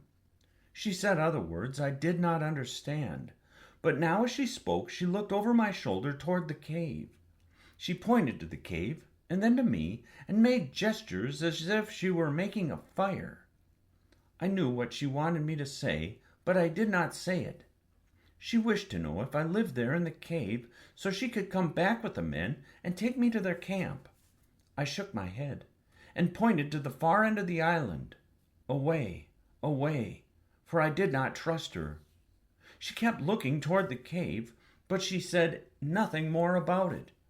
I held the spear, which I could have thrown. I did not, though I feared she would return with the hunters. She came over to me and touched my arm. I did not like the feel of her hand. She said more words and smiled again, and walked to the spring and drank. The next moment she had disappeared in the brush. 𝘊𝘬𝘪𝘬𝘦 did not try to follow her. She made no noise as she went. I crawled back in the cave and began to pack the things I owned. I had all the day to do it because the men were working and would not return to their camp before night. By nightfall, I was ready to go. I planned to take my canoe and go to the west part of the island. I could sleep there on the rocks until the Aleutians left, moving from place to place if I needed to. I carried 5 baskets up the ravine and hid them near my house. It was getting dark, and I had to go back to the cave for 2 that were left. Carefully, I crawled through the brush and stopped just above the mouth of the cave and listened. 𝘊𝘬𝘪𝘬𝘦 was beside me, and he listened also. No one could go through the brush in the dusk without making a sound, except someone who had lived in it for a long time. I went past the spring and waited, and then on to the cave. I felt that someone had been there while I had been away. They could be hiding in the dark watching me. They were waiting until I went into the cave. I was afraid, so I did not go in, but quickly turned around. As I did so, I saw something in front of the cave on the flat rock I used for a step. It was a necklace of black stones of a kind I had never seen. Chapter 22. I did not go into the cave, nor did I take the necklace from the rock. That night I slept on the headland at the place where I had left my baskets. At dawn I went back to the ravine. There I hid myself on a brushy ledge. It was near the spring, and from it I could see the mouth of the cave. The sun rose and shone through the ravine. I could see the necklace lying on the rock. The stones looked blacker than they had in the darkness, and there were many of them. I wanted to go down to the cave and count them, to see if they would make 2 loops around my neck, but I did not leave the ledge. I stayed there all the morning. The sun was high when 𝘊𝘬𝘪𝘬𝘦 barked, and I heard steps below me. The girl came out of the brush singing. She walked to the cave, but when she saw the necklace lying on the rock, she grew quiet. She picked up the necklace and put it down again and peered into the mouth of the cave. 2 of my baskets were still there. Then she went and drank from the spring and started off through the brush. I jumped to my feet. 𝘐𝑪𝑡, I cried, running down the ravine. 𝘐𝑪𝑡! She came out of the brush so quickly that she must have been waiting nearby to see if I would return. I ran to the rock and put on the necklace and turned around for her to admire it. The beads made not 2 loops, but 3. They were long and oval instead of round, which is a very hard shape to make and takes much skill. 𝘊𝘰𝘮𝘮, she said. 𝘊𝘰𝘮, I said after her, the word strange on my tongue. Then I said the word that meant pretty in our language. 𝘊𝘰𝘮𝘮, she said, and laughed, because this was strange to her. She touched the necklace, giving the word for it, and I gave mine. We pointed out other things: the spring, the cave, a gull flying, the sun in the sky, 𝘊𝘬𝘪𝘬𝘦 asleep, trading the names for them and laughing because they were so different. We sat there on the rock until the sun was in the west and played this game. Then 𝘐𝑪𝑡 rose and made a gesture of farewell. 𝘊𝘰𝘮, she said, and waited to hear my name. 𝘊𝘪𝘬𝘦, I answered, which, as I have said, means the girl with the long black hair. I did not tell her my secret name. 𝘊𝘰𝘮, 𝘊𝘪𝘬𝘦, she said. 𝘊𝘪𝘬𝘦 no, 𝘐𝑪𝑡, I replied. I watched her go through the brush. I stood for a long time, listening to her footsteps, until I could hear them no more, and then I went to the headland and brought the baskets back to the cave. 𝘐𝑪𝑡 came again the next day. We sat on the rock in the bright sun, trading words and laughing. The sun went fast in the sky. The time came soon when she had to leave, but she returned on the day that followed. It was on this day, when she said she was leaving, that I told her my secret name. Karana, I said, pointing to myself. She repeated the word, but she did not understand what it meant. 𝘓𝘪𝘤𝘦, she said, frowning. I shook my head. Pointing again to myself, I said, Karana. Her black eyes opened wide. Slowly she began to smile. 𝘵𝑎𝑠𝑒 Karana, she said. That night I began to make a gift for her, in return for the necklace she had given me. At first I thought I would give her a pair of my bone earrings, but remembering that her ears were not pierced and that I had a basket of abalone shells already flaked into thin discs, I set about making a circlet for her hair. I bored 2 holes in each of the discs, using thorns and fine sand. Between them I put 10 olive shells, which were no larger than the tip of my little finger, and threaded them all together with sinew. I worked 5 nights on the circlet, and on the 5th day when she came, I gave it to her, putting it around her head and tying it in the back. 𝘊𝘰𝘮𝘮, she said, and hugged me. She was so pleased that I forgot how sore my fingers were from boring the holes in the hard shells. Many times she came to the cave, and then one morning she did not come. I waited for her all that day, and at dusk I left the cave and went to the ledge where I could watch the ravine, fearing that the men had learned that I lived here and would find me. That night I slept on the ledge. The night was cold with the first wind of winter. 𝘓𝘪𝘏 did not return the next day, and I remembered that it was near the time when the Aleut hunters would leave. Perhaps they had already gone. That afternoon I went to the headland. I climbed the rock and crawled across it until I could look over the rim. My heart beat loud. The Aleut ship was still there, but men were working on the deck, and canoes were going back and forth. The wind blew hard, and a few bales of otter skins lay on the shore, so probably the ship would leave at dawn. It was dark when I got back to the ravine. Since the wind was very cold and I was no longer afraid that the Aleuts would find me, I made a fire in the cave and cooked a supper of shellfish and roots. I cooked enough for 𝘊𝘬𝘪𝘤 and me, and for 𝘓𝘪𝘏. I knew 𝘓𝘪𝘏 would not come, yet I put her food beside the fire and waited. Once 𝘊𝘬𝘪𝘏 barked, and I thought I heard the sound of footsteps, and went to the opening and listened. I waited a long while and did not eat. Clouds moved from the north, covering the cold sky. The wind grew louder and made wild noises in the ravine. At last I closed the mouth of the cave with stones. At dawn I went down to the headland. The wind had died. Fog lay over the sea, washing against the island in gray waves. I waited a long time for a glimpse of Coral Cove, but finally the sun burned away the fog. The little harbor was deserted. The Aleut ship with its red-beaked prow and red sails had gone. At first, knowing that I could now leave the cave and move back into my house on the headland, I was happy. But as I stood there on the high rock, looking down at the deserted harbor and the empty sea, I began to think of 𝘓𝘪𝘏. I thought of all the times we had sat in the sun together. I could hear her voice and see her black eyes squinting closed when she laughed. Below me, 𝘊𝘬𝘪𝘏 was running along the cliff, barking at the screaming gulls.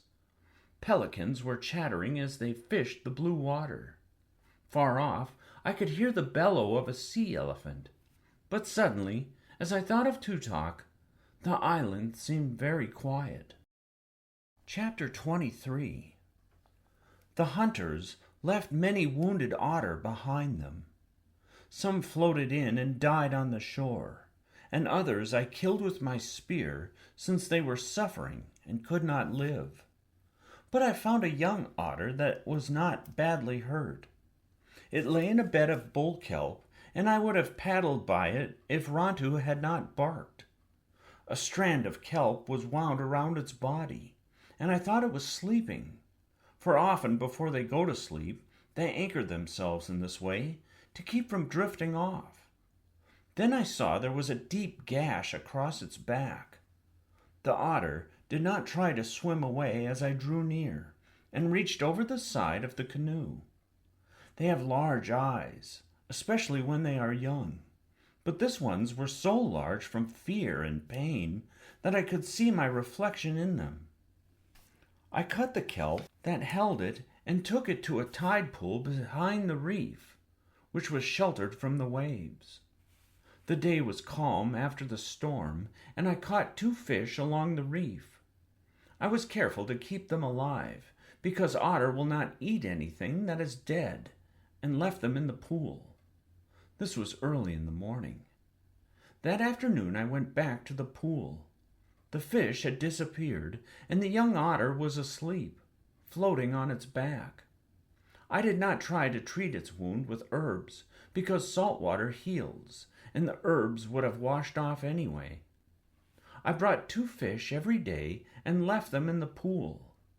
The otter would not eat while I was watching. Then I brought 4 fish, and these also disappeared, and finally 6, which seemed to be the right number. I brought them whether the day was calm or stormy. The otter grew, and its wound began to heal, but still it stayed in the pool. And now when I came, it would be waiting for me and would take the fish from my hand. The pool was not big, and it could easily have gotten out and away into the sea, yet it stayed there and slept or waited for me to come with food. The young otter now was the length of my arm and very glossy. It had a long nose that came to a point and many whiskers on each side, and the largest eyes I have ever seen. They would watch me all the time I was at the pool, following me whatever I did, and when I said something, they would move around in a very funny way. In a way, too, that made pain come to my throat because they were gay and sad also. For a long time I called it otter, as I had called 𝘊𝘪𝘬𝘦 dog. Then I decided to give the otter a name. The name was 𝘊𝘮𝘬𝘦, which means little boy with large eyes. It was a hard task catching fish every day, especially if the wind was blowing and the waves were high. Once, when I could catch only 2 and drop them into the pool, 𝘊𝘮𝘬𝘦 ate them quickly and waited for more. When he found that was all I had, he swam around in circles, looking at me reproachfully. The waves were so high the next day that I could not fish on the reef even at low tide, and since I had nothing to give him, I did not go to the pool. It was 3 days before I could catch fish, and when I went there again, the pool was deserted. I knew that he would leave some day, but I felt bad that he had gone back to the sea, and that I would never catch fish for him again. Nor would I know him if I saw him again in the kelp, for now that he had grown and his wound had healed, he looked like all the others. Soon, after the Alouettes had left, I moved back to the headland. Nothing had been harmed except the fence, which I mended, and in a few days the house was the same as before. The only thing that worried me was that all the abalones I had gathered in the summer were gone. I would need to live from day to day on what I could catch, trying to get enough on the days when I could fish to last through the times when I could not. Through the first part of the winter, before 𝘊𝘮𝘬𝘦 swam away, this was sometimes hard to do. Afterwards it was not so hard, and 𝘊𝘪𝘬𝘦 and I always had enough to eat. While the Alouettes were on the island, I had no chance to catch little smelts and dry them, so the nights that winter were dark, and I went to bed early and worked only during the day. But still, I made another string for my fishing spear, many hooks of abalone shell, and last of all earrings to match the necklace 𝘶𝑪𝘳𝑡𝑢𝑡𝑢𝑡 had given me. These took a long time, for I searched the beach many mornings when the tide was out before I found 2 pebbles of the same color as the stones in the necklace and soft enough to cut. The holes in the earrings took even more time, for the stones were hard to hold. But when I was done and had rubbed them bright in fine sand and water, and fastened them with bone hooks to fit my ears, they were very pretty. On sunny days I would wear them with my cormorant dress and the necklace, and walk along the cliff with 𝘊𝘳𝘪𝘬𝘦. I often thought of 𝘊𝘪𝘬𝘦, but on these days especially I would look off into the north, and wish that she were here to see me. I could hear her talking in her strange language, and I would make up things to say to her, and things for her to say to me. Chapter 24. Spring again was a time of flowers, and water ran in the ravines and flowed down to the sea. Many birds came back to the island. 𝘚𝘪𝘬𝘦 and 𝘊𝘪𝘵𝘩 built a nest in the tree where they were born. They built it of dry seaweed and leaves, and also with hairs off 𝘊𝘪𝘬𝘓𝘂's back. Whenever he was in the yard while it was being made, they would swoop down, if he were not looking, and snatch a beakful of fur and fly away. This he did not like, and he finally hid from them until the nest was finished. I had been right in giving a girl's name to 𝘊𝘪𝘬𝘓𝘪, for she laid speckled eggs, and, with some help from her mate, hatched 2 ugly fledglings, which soon became beautiful. I made up names for them and clipped their wings, and before long they were as tame as their parents. I also found a young gull that had fallen from its nest to the beach below. Gulls make their nests high on the cliffs, in hollow places on the rocks. These places are usually small, and often I had watched a young one teetering on the edge of the nest and wondered why it did not fall. They seldom did. This one, which was white with a yellow beak, was not badly hurt, but he had a broken leg. I took him back to the house and bound the bones together with 2 small sticks and sinew. For a while he did not try to walk. Then, because he was not old enough to fly, he began to hobble around the yard. With the young birds and the old ones, the white gull and 𝘊𝘪𝘬𝘓𝘂, who was always trotting at my heels, the yard seemed a happy place. If only I had not remembered 𝘊𝘪𝘬𝘓𝘪. If only I had not wondered about my sister Eulape, where she was, and if the marks she had drawn upon her cheeks had proved magical. If they had, she was now married to Nanco, and was the mother of many children. She would have smiled to see all of mine, which were so different from the ones I always wished to have. Early that spring I started to gather abalones, and I gathered many, taking them to the headland to dry.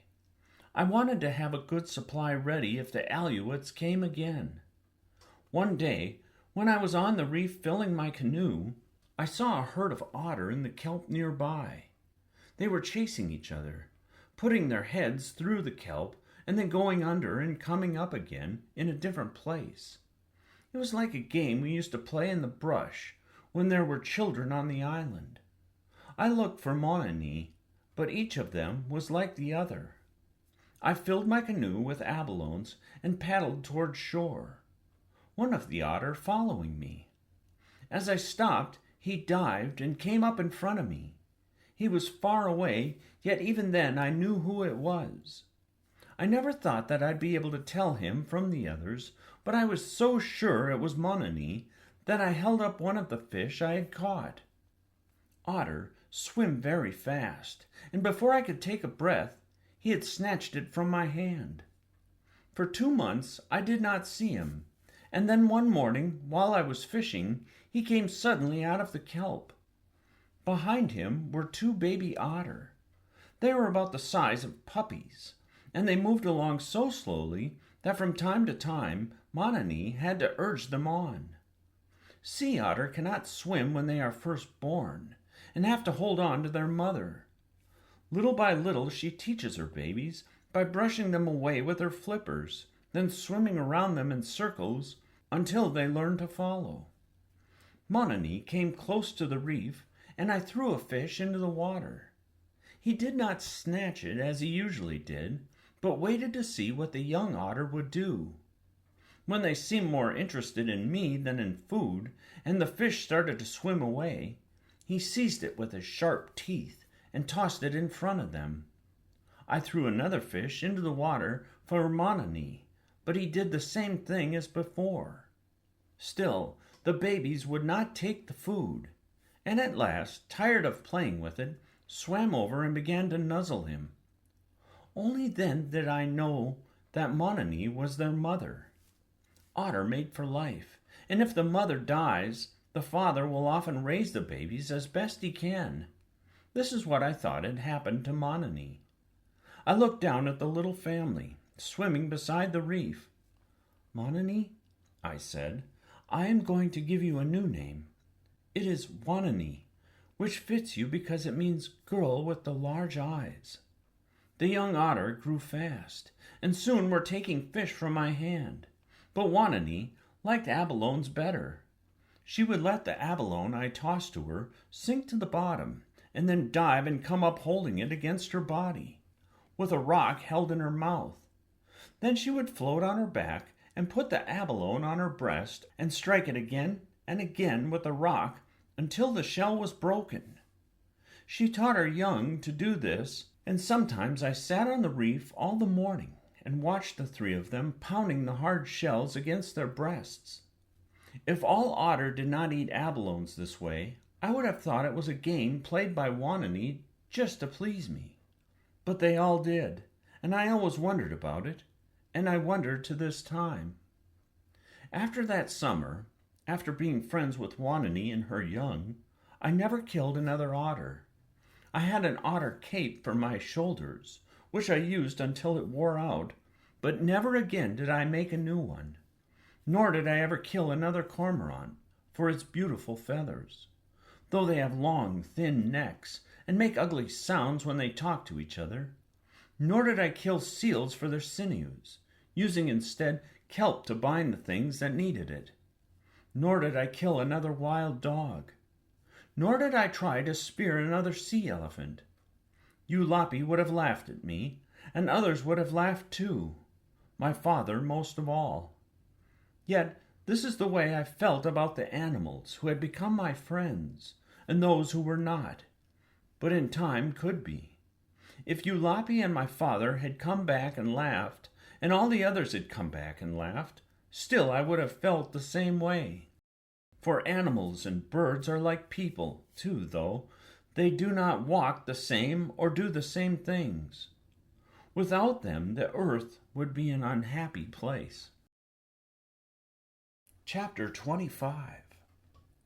The 𝘊𝘢𝘀s never again came to the island of the blue dolphins, but every summer I watched for them, and early every spring I gathered shellfish, which I dried and stored in the cave where I kept my canoe. 2 winters after they left, I made more weapons, a spear, a bow, and a quiver of arrows.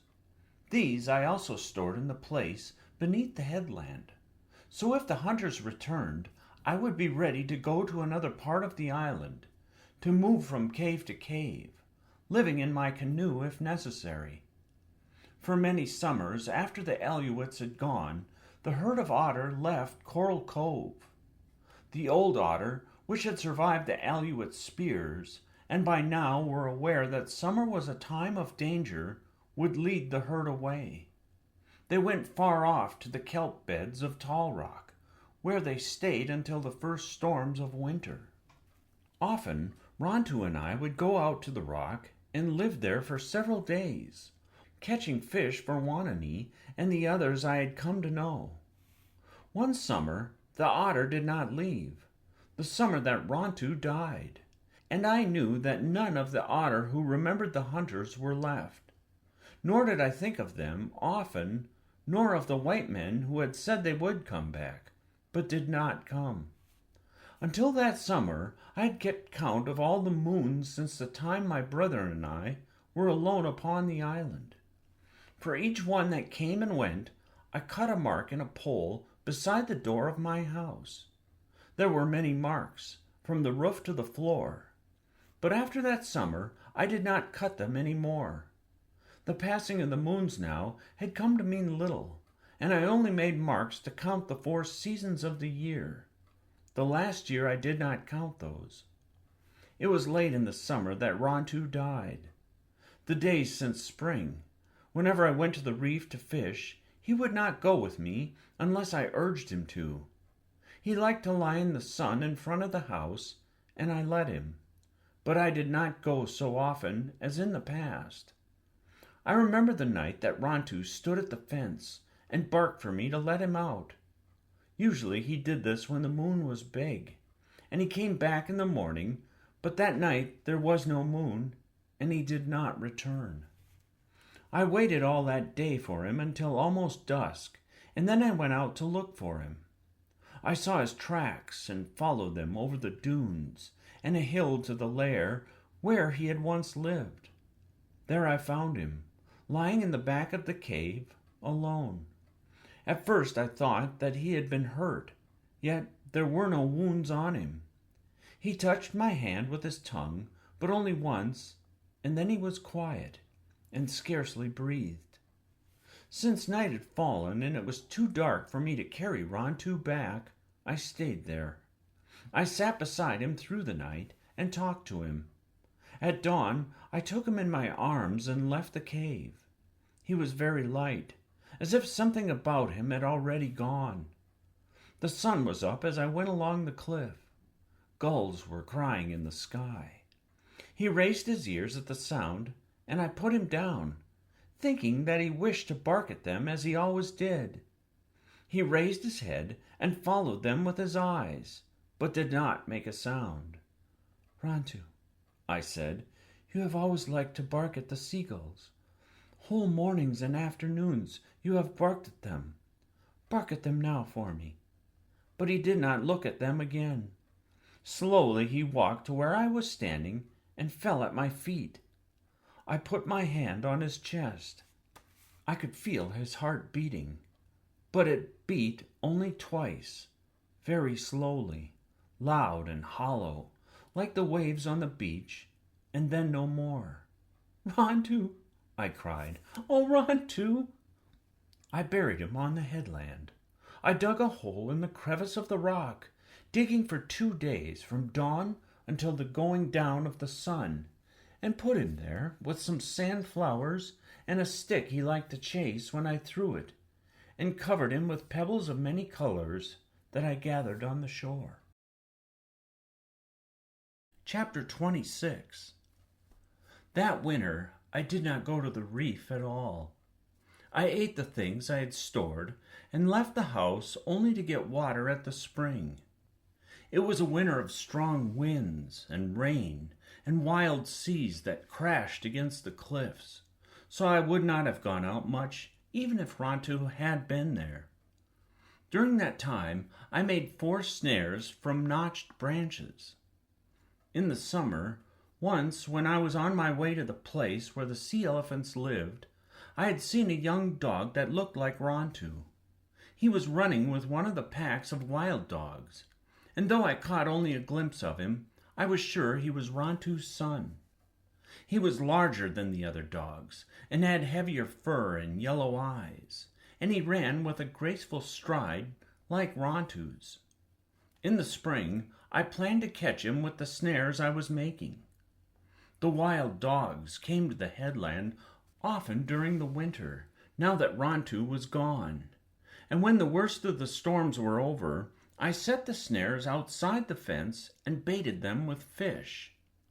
I caught several of the dogs the first time, but not the one with the yellow eyes, and since I was afraid to handle them, I was forced to let them free. I made more snares and set these again, but while the wild dogs came close, they would not touch the fish. I did catch a little red fox, which bit me when I took her out of the snare, yet she soon got over her wildness, and would follow me around in the yard, begging for abalone. She was very much a thief. When I was away from the house, she always found some way to get into the food, no matter how well I hid it, so I had to let her go back to the ravine. Often, though, she would come at night and scratch the fence for food. I could not catch the young dog with a snare, and I was about to give up trying when I thought of the 𝘓𝘪𝘬𝘦 weed, which we sometimes used to catch fish in the tide pools. It was not really a poison, but if you put it in the water, the fish would turn over on their backs and float. I remembered this weed and dug some where it grew on the far side of the island. I broke it up into small pieces, which I dropped into the spring where the wild dogs drank. I waited all day, and at dusk the pack came down to the spring. They drank their fill of the water, but nothing happened to them, or not much. They frisked around for a while, as I watched them from the brush, and trotted away. I then remembered 𝘍𝘪𝘬𝘦, which some of the men of our tribe used, and is made from ground-up seashells and wild tobacco. I made a big bowl of this, mixing it with water, and put it in the spring. I hid in the brush and waited. The dogs came at dusk. They sniffed the water and backed off and looked at each other, but at last began to drink. Soon afterwards, they began to walk around in circles. Suddenly, they all lay down and went to sleep. There were 9 of them lying there by the spring. In the dim light, it was hard to tell the one I wanted to take home, but finally I found him. He was snoring as if he had just eaten a big meal. I picked him up and hurried along the cliff, being frightened all the way that he would wake up before I reached the headland. I pulled him through the opening under the fence and tied him to it with a thong and left food beside him to eat and some fresh water. Before long he was on his feet, gnawing through the thong. He howled and ran about the yard while I cooked my supper. All night he howled, but at dawn, when I went out of the house, he was asleep. While he lay there by the fence sleeping, I thought of different names for him, trying first one and then another, saying them over to myself. At last, because he looked so much like his father, I called him 𝘓𝘪𝘬𝘦, which means son of Rontu. In a short time he made friends with me. He was not as large as Rontu, but he had his father's thick coat and the same yellow eyes. Often, when I watched him chasing gulls on the sandpit or on the reef barking at the otter, I forgot that he was not Rontu. We had many happy times that summer, fishing and going to Tall Rock in our canoe. But more and more now I thought of 𝘍𝘪𝘥𝘴 and my sister 𝘍𝘪𝘴. Sometimes I would hear their voices in the wind, and often, when I was on the sea, in the waves that lapped softly against the canoe. Chapter 27. After the fierce storms of winter came many days when the wind did not blow. The air was so heavy that it was hard to breathe, and the sun so hot that the sea was like a sun itself, too bright to look at. The last day of this weather, I took the canoe from the cave and paddled around the reef to the sandpit. I did not take 𝘓𝘪𝘬𝘦 with me, for while he liked the cold, he did not like heat. It was good that he did not come with me.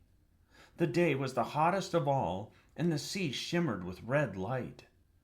Over my eyes I wore shields made of wood with small slits in them to see through.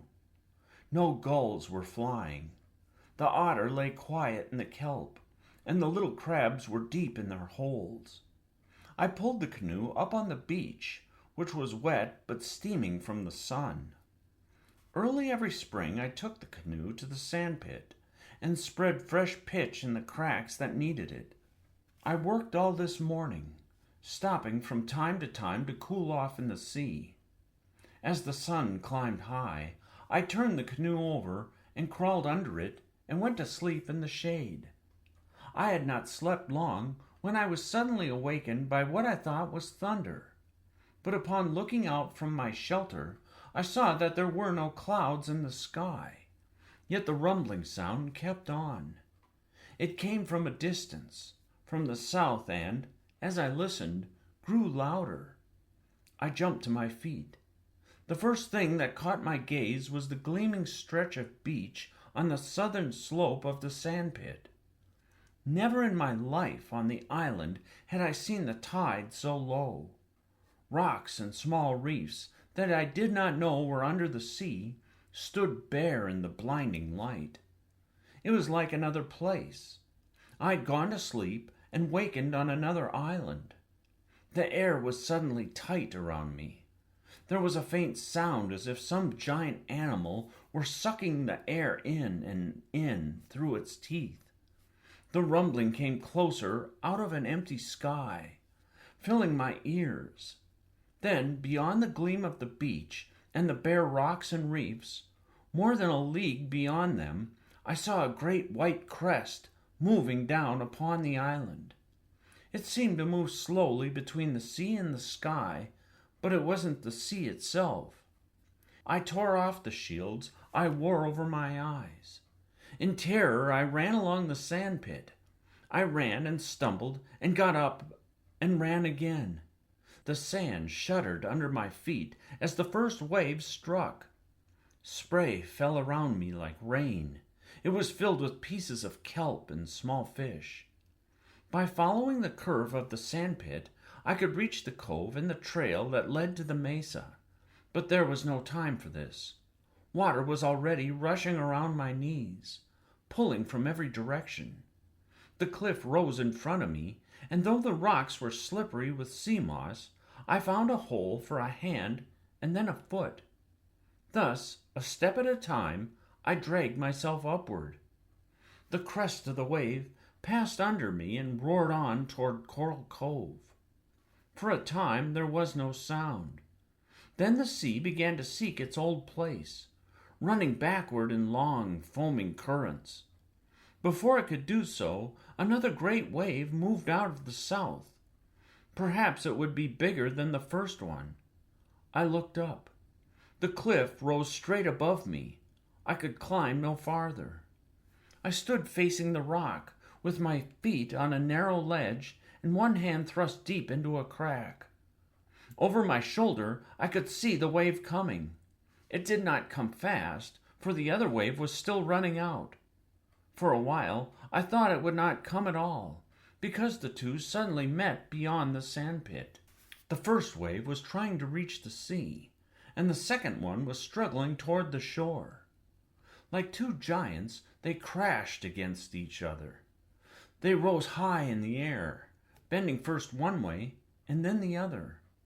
There was a roar as if great spears were breaking in battle, and in the red light of the sun, the spray that flew around them looked like blood. Slowly, the second wave forced the first one backward, rolled slowly over it, and then as a victor drags the vanquished, moved in toward the island. The wave struck the cliff. It sent long tongues streaming around me so that I could neither see nor hear. The tongues of water licked into all the crevices, dragged at my hand and at my bare feet gripping the ledge. They rose high above me along the face of the rock, up, and then spent themselves against the sky and fell back, hissing past me to join the water, rushing on toward the cove. Suddenly, all around me was quiet. In the quiet, I could hear my heart pounding and knew that my hand still had its hold on the rock and that I was alive. Night came, and though I was afraid to leave the cliff, I knew that I could never stay there until morning, that I would go to sleep and fall. Neither could I find my way home, so I climbed down from the ledge and crouched at the foot of the cliff. Dawn was windless and hot. The sandspit was strewn with hills of kelp. Dead fish and lobsters and pink crabs lay everywhere, and two small whales were stranded against the rock walls of the cove. Far up the trail that led to the mesa, I found things from the sea. 𝘊𝘪𝘬𝘦 was waiting at the fence. When I crawled under it, he jumped upon me and followed me around, never letting me out of his sight. I was glad to be home on the high headland where the waves had not come. I had been gone only from one sun to the next, yet it was like many suns, like the time I'd gone away in the canoe. Most of the day I slept, but I had many dreams, and when I awoke, everything around me was strange. The sea made no sounds on the shore. The gulls were quiet. The earth seemed to be holding its breath, as though it were waiting for something terrible to happen. At dusk, I was coming back from the spring with a basket of water on my shoulder, walking along the cliff with 𝘊𝘪𝘬𝘬𝘦. Everywhere the ocean was smooth and yellow, and it lay against the island as if it were very tired. The gulls were still quiet, perched on their rocky nests. Slowly the earth began to move. It moved away from my feet, and for a moment I seemed to be standing in the air. Water tipped out of the basket and trickled over my face. Then the basket fell to the ground. Not knowing what I did, thinking foolishly that another wave was upon me, I began to run. But it was a wave of earth, and it rippled under me along the cliff. As I ran, another wave overtook me. Looking back, I saw many of them coming out of the south like waves in the sea. The next thing I remember, I was lying on the ground, and 𝘊𝘪𝘬𝘬𝘦 was beside me, and we were both trying to get to our feet. Then we were running again toward the headland, toward a house that kept moving off into the distance. The opening under the fence had caved in, and I had to pull the rocks away before we could crawl through. Night came, but the earth still rose and fell like a great animal breathing. I could hear rocks tumbling from the cliff, falling down into the sea. All night as we lay there in the house, the earth trembled and rocks fell, yet not the big one on the headland, which would have fallen if those who make the world shake had really been angry with us. In the morning, the earth was quiet once more, and a fresh wind that smelled of kelp blew out of the northern sea. Chapter 28. The earthquake did little damage. Even the spring, which failed to flow for several days, started up again and flowed more than ever. But the great waves had cost me all the food and weapons which were stored in the cave, as well as the canoe I had been working on and those hidden under the south cliffs. The canoes were the biggest loss. To find enough wood to make another would have taken me all the spring and summer. I therefore set out on the first fair morning to search for whatever wreckage the waves had washed ashore.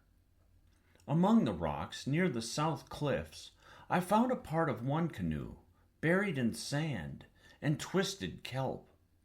I worked all morning to dig it free, and then, having scraped it clean, could not decide what to do.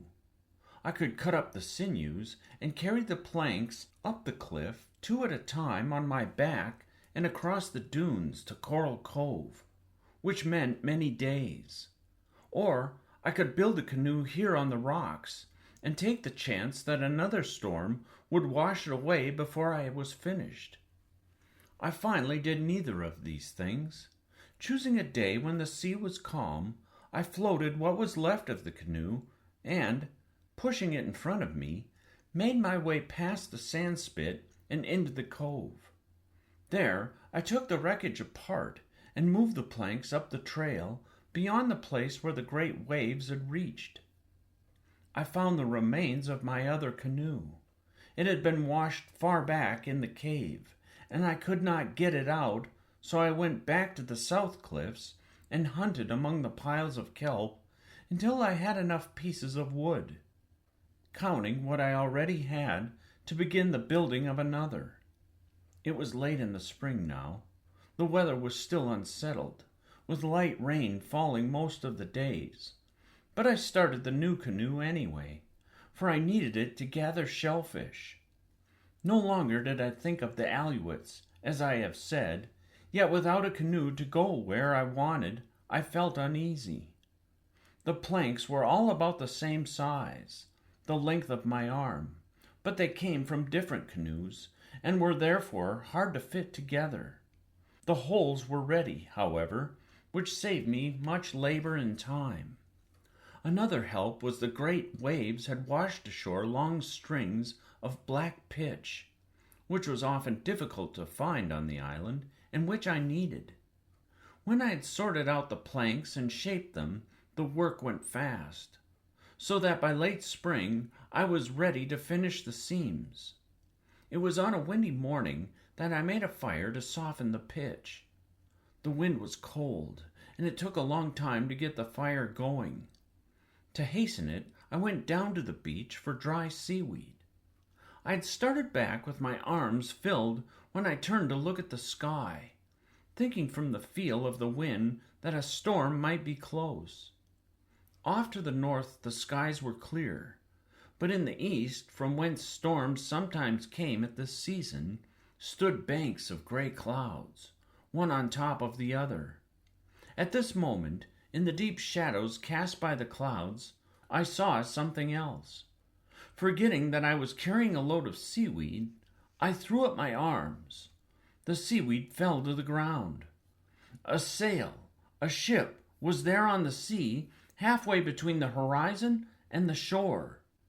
By the time I had reached the headland, it was much closer, moving quickly on the strong wind. I could see that it did not have the red peaked prow of the 𝘓𝘓𝘬𝘓𝘓, nor did it look like the white men's ship, which I clearly remembered. Why had it come to the island of the blue dolphins? I crouched on the headland and wondered, my heart beating fast. If the men who sailed it had come to catch otter, if they were hunters, I must hide before they saw me. They would soon find my fire and the canoe I was making, yet I would go to the cave and probably be safe from them.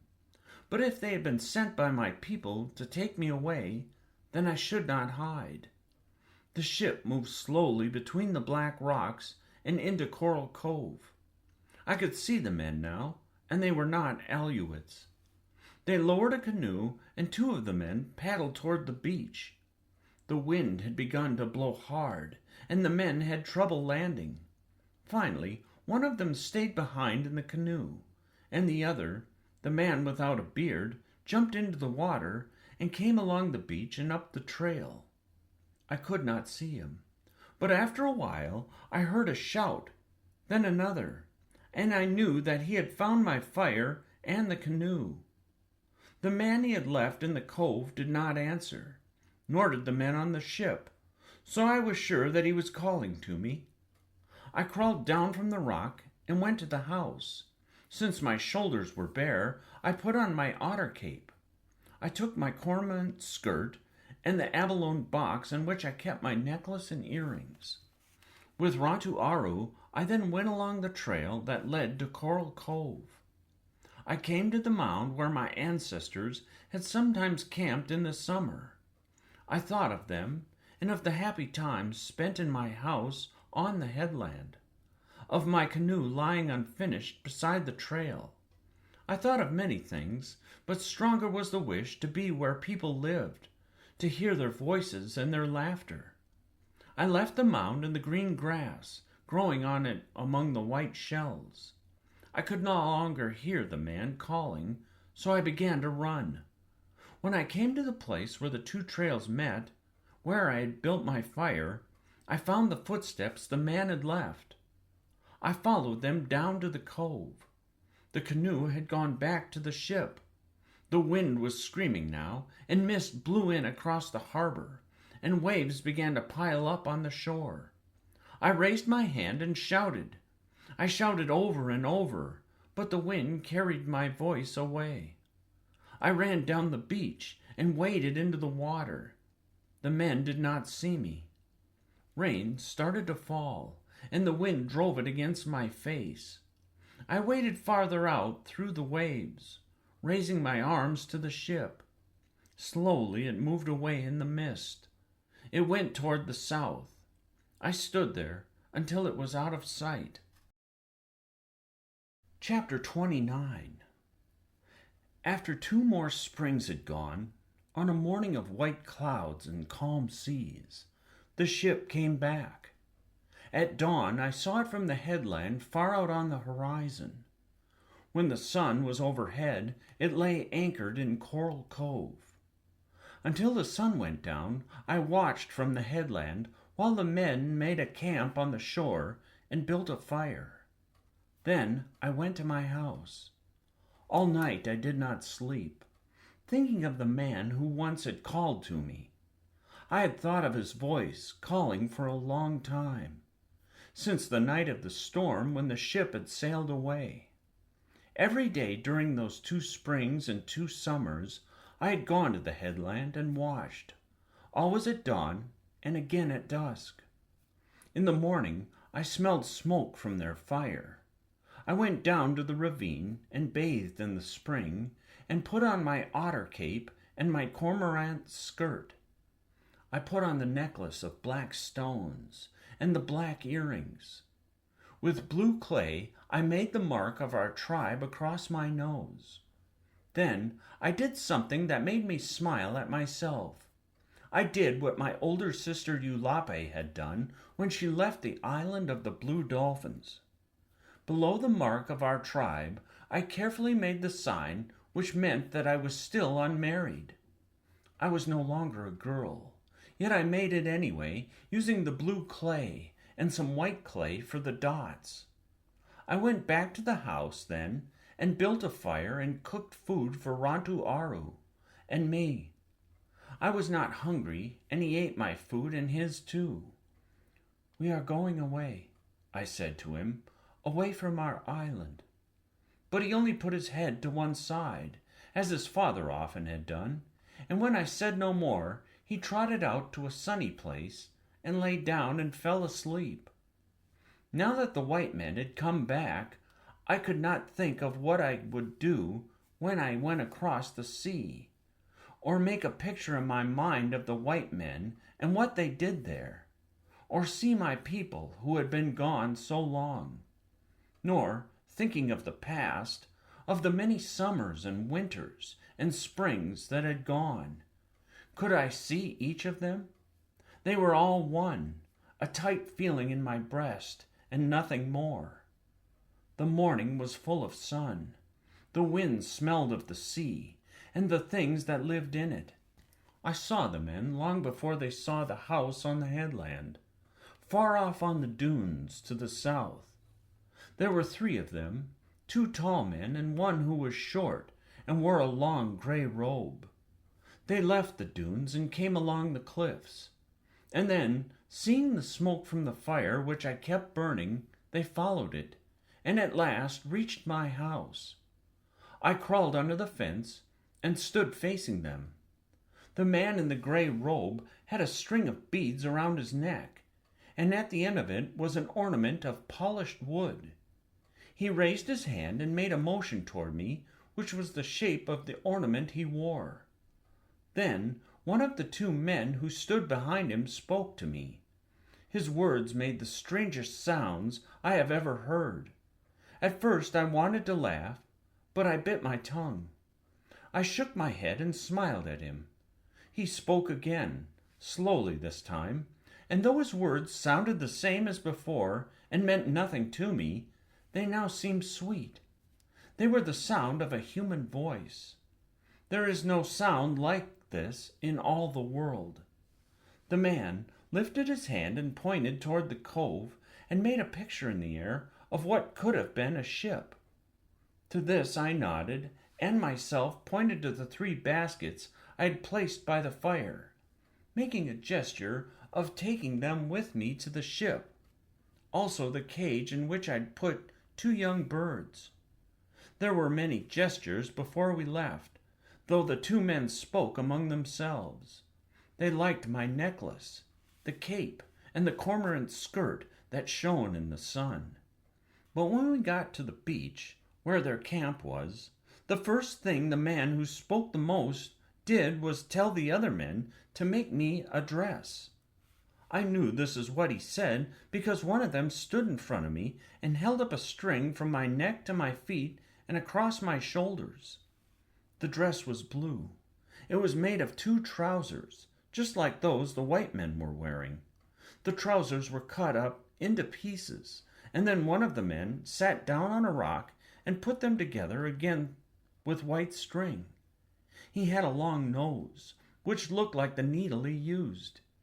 He sat all afternoon on the rock, and the needle went back and forth, in and out, flashing in the sun. From time to time he would hold up the dress and nod his head as if he were pleased.